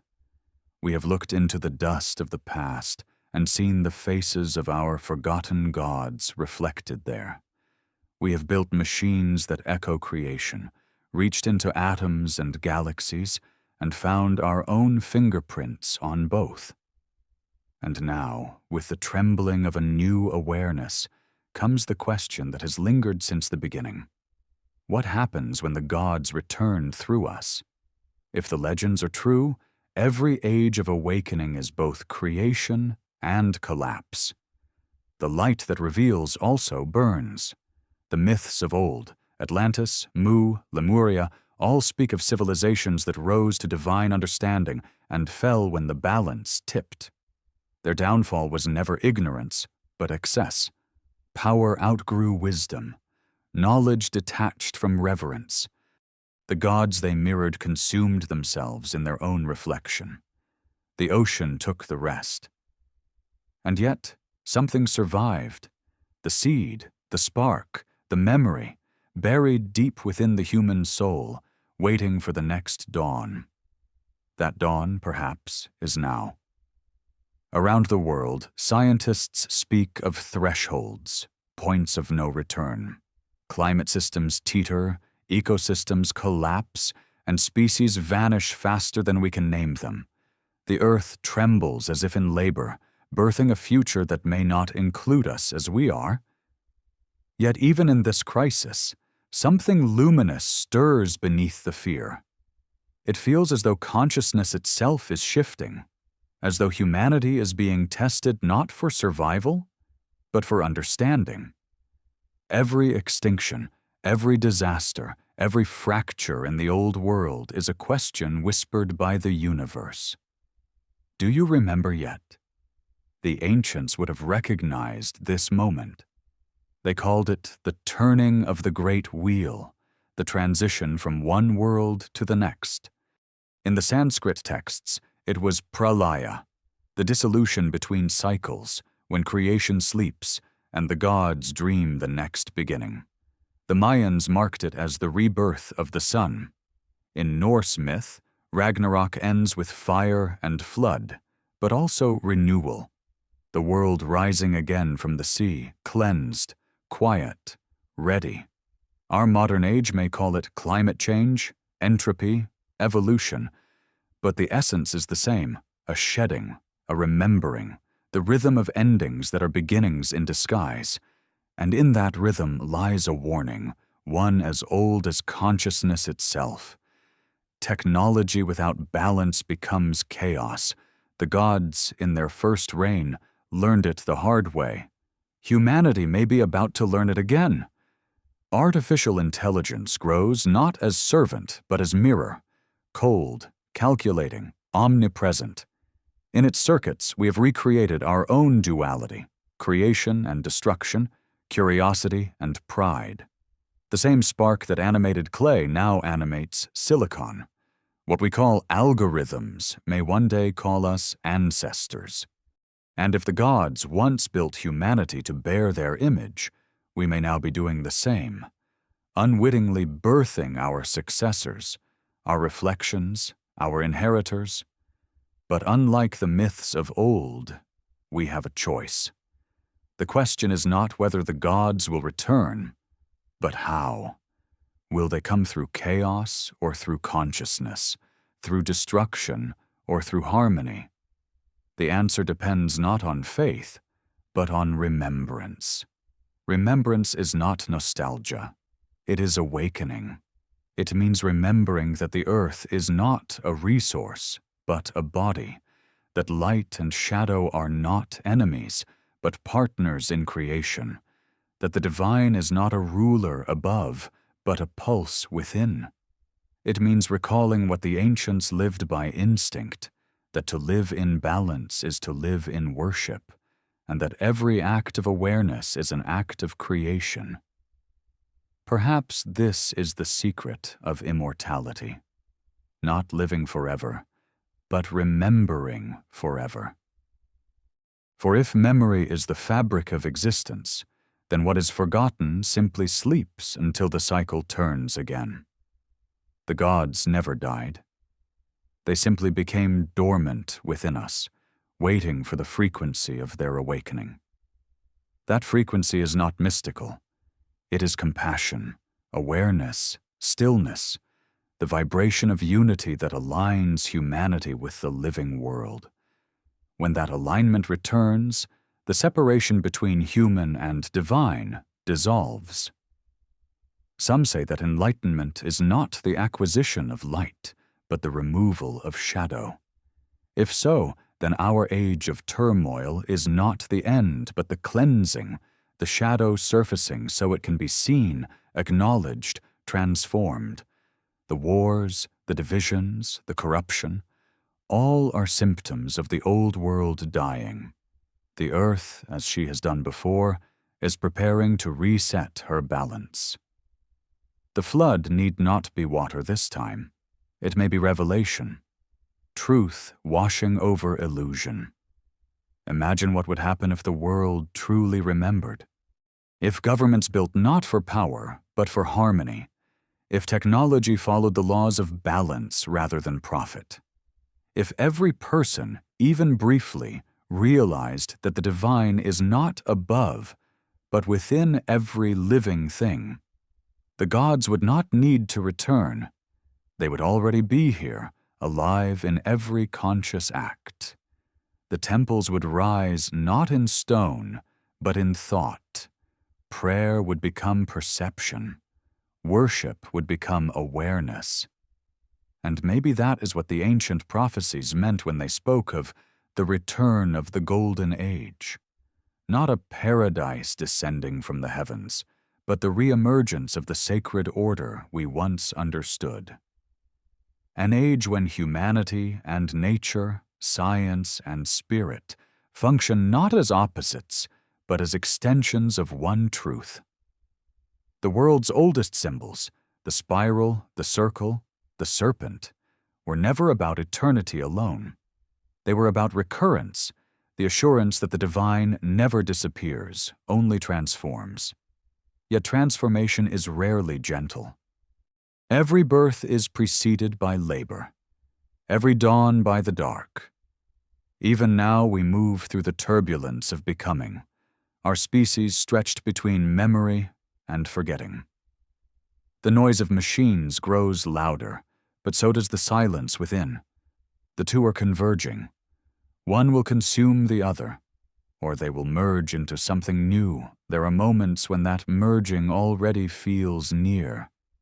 In meditation, in dream, in the quiet hum between thoughts, one can feel the pulse of something ancient moving beneath the surface of the mind. It feels vast, impersonal, tender. It feels like remembering the language of stars. Some call it awakening, others resonance, others simply peace. But whatever its name, it carries the same signature as the myths of creation, the breath that moved upon the waters before the first light.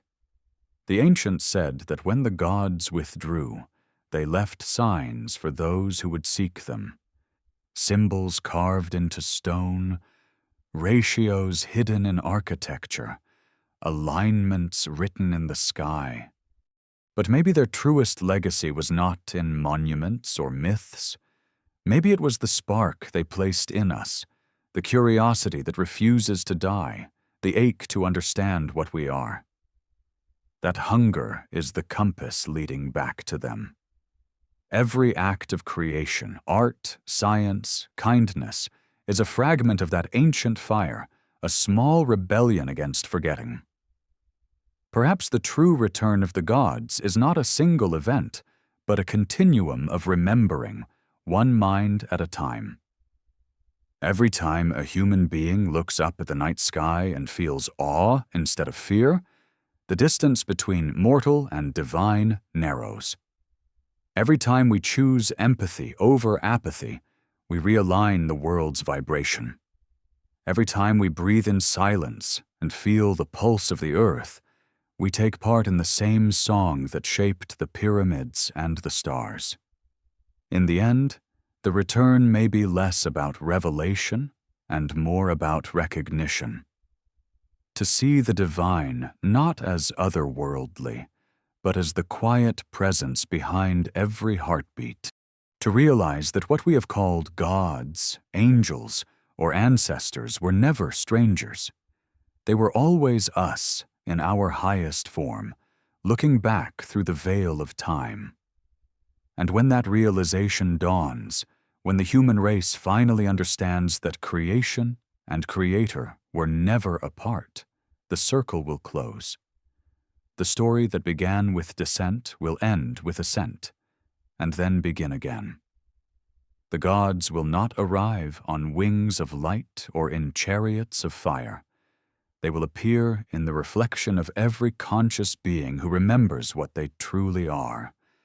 When the last temple crumbles and the last scripture fades, their kingdom will remain, not in stone or text, but in the living awareness of a species that has learned to see divinity in all things. Then, at last, the earth will fall silent again, not from loss, but from completion. The breath taken at the beginning of the world will be released, gentle and infinite. And in that silence, perhaps we will finally hear what the ancients tried to tell us, that the gods were never lost, and heaven was never elsewhere. Both have always lived here, in the shimmer between atoms, in the light of consciousness, in the timeless pulse that beats beneath every world. It was never about return. It was always about remembrance. And remembrance, once awakened, never fades again. The sea has a memory older than stone. Its tides whisper to the continents like a slow pulse of the planet's own heart, drawing fragments of forgotten ages from the deep. If one listens long enough, the ocean begins to sound like breathing, an inhale of history, an exhale of silence. Somewhere within that rhythm lies the truth of all beginnings and endings. The gods, it seems, have never spoken louder than through the patience of the sea. When storms rise across the horizon, when lightning fractures the water into veins of fire, something ancient stirs beneath the waves. Sailors once called them spirits, architects of the wind. The Polynesians spoke of Tangaroa, lord of the oceanic abyss. The Greeks named him Poseidon, whose trident could shake mountains. The Celts sang of Manannan Mac Lir, who guided the dead across the western sea. Beneath these names, a single idea survives. The gods were never bound to heaven. They lived in the deep, in the shifting, unfathomable mind of water. Perhaps this is why so many of their ruins sleep beneath the surface. Yonaguni, Dwarka, the Bimini Road, the sunken terraces off Cuba. These are not coincidences of geology. They are echoes of what the ocean remembers. To dive into those ruins is to enter the subconscious of the earth, to descend into what Jung once called the collective memory of the planet. The gods do not reside in the clouds. They live in the places where memory never dies. In many traditions, water was the first element, the origin of all. The Spirit of God moved upon the face of the waters, says Genesis. In the Enuma Elish, Tiamat, the goddess of the deep, is both mother and chaos.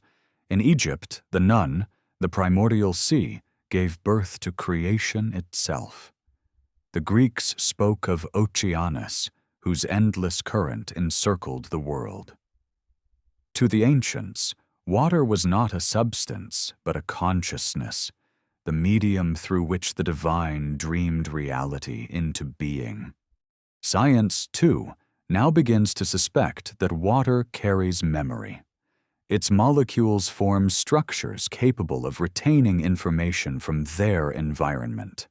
Sound, vibration, even emotion can alter its crystalline patterns.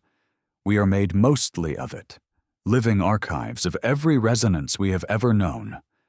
Perhaps the gods wrote their first language not in stone or flame, but in water itself. And perhaps that language still flows through us, shaping thought and instinct, reminding us of what we once were. If the gods once ruled the earth, their kingdom was not built merely of gold or fire, but of rhythm. The rhythm of waves, of breath, of the cosmos turning. Every civilization that understood this encoded it into ritual. The Mayans built reservoirs that mirrored constellations, creating microcosms of the sky. The Egyptians timed their ceremonies to the flooding of the Nile. The Vedic sages synchronized their chants to the pulse of the monsoon. They did not worship water. They conversed with it, as one consciousness to another. But then came forgetting. The industrial age replaced rivers with machines, storms with algorithms, mystery with measurement. We damned the sacred and drained the holy. The gods of the waters sank into myth, and the earth began to thirst, not for water but for memory. Yet the sea does not forget.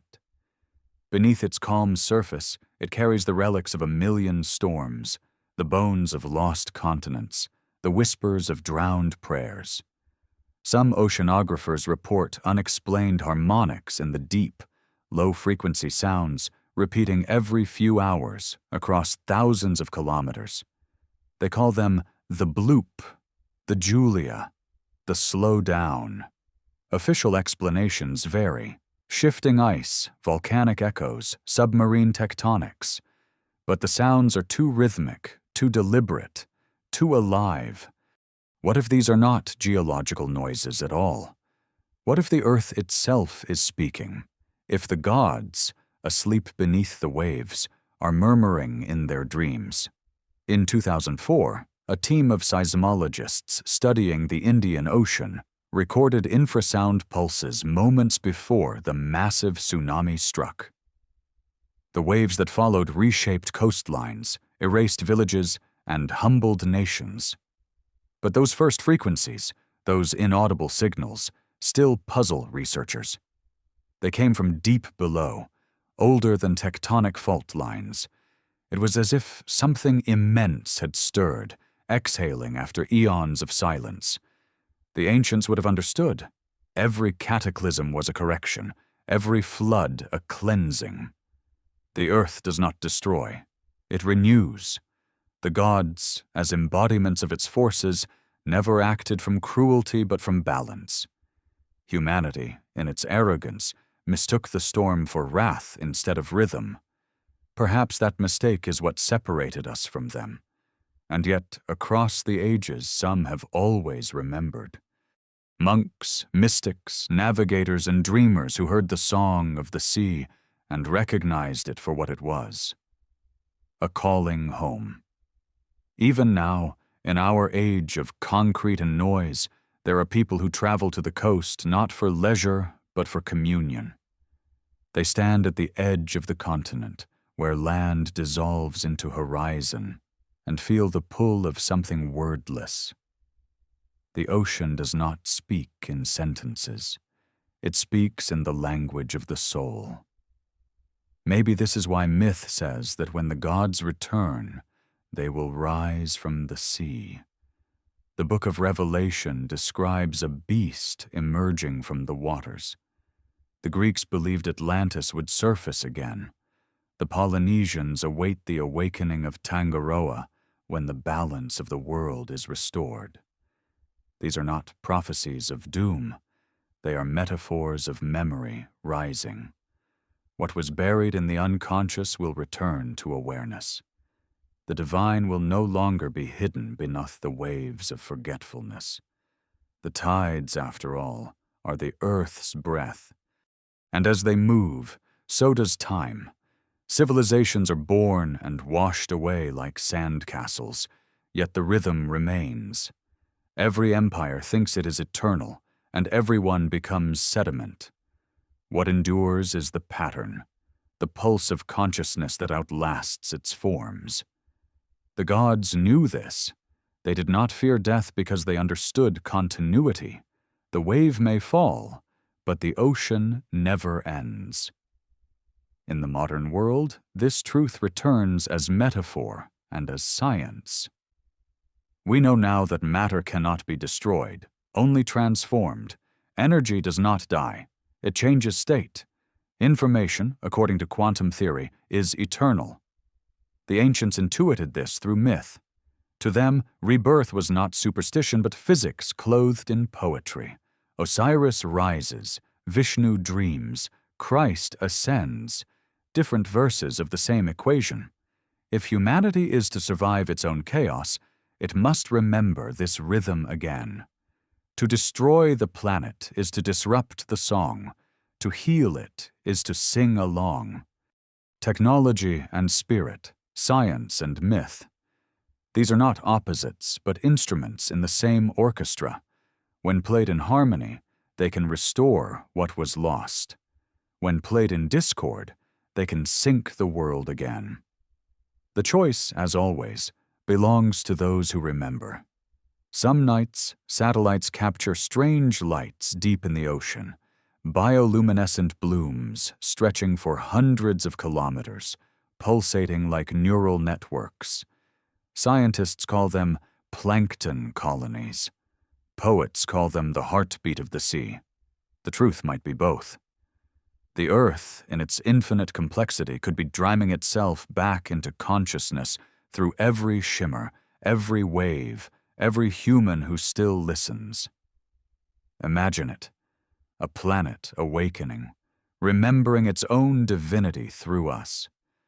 The gods, not descending from above, but ascending from below, rising through tide and tectonic hum, through the blood in our veins, through the dreams that return just before waking. Perhaps that is what this entire journey has been. Not a search for the divine, but the divine searching for itself through us. The ocean knows the way. It has seen countless civilizations rise and fall, countless suns born and extinguished. It remembers the first dawn, when the gods walked upon the waters and called the world into being. It remembers their laughter, their sorrow, their silence. And still it moves, never hurried, never lost, always returning to itself. So when we stand by the sea and feel that inexplicable ache, that strange nostalgia for something we cannot name, perhaps it is not longing at all. Perhaps it is recognition, the memory of being one with everything before we forgot, before we became separate. The ocean is the oldest mirror, and when we look into it, we see not our reflection, but eternity looking back.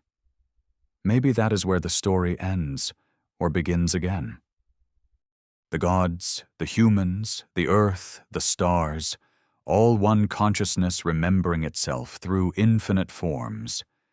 There is no return, only rising, no exile, only sleep. And when the world finally awakens, it will not find the gods waiting above, but within the deep, calm silence beneath its own breath. For the divine was never gone. It was dreaming, as the ocean dreams, patient and endless.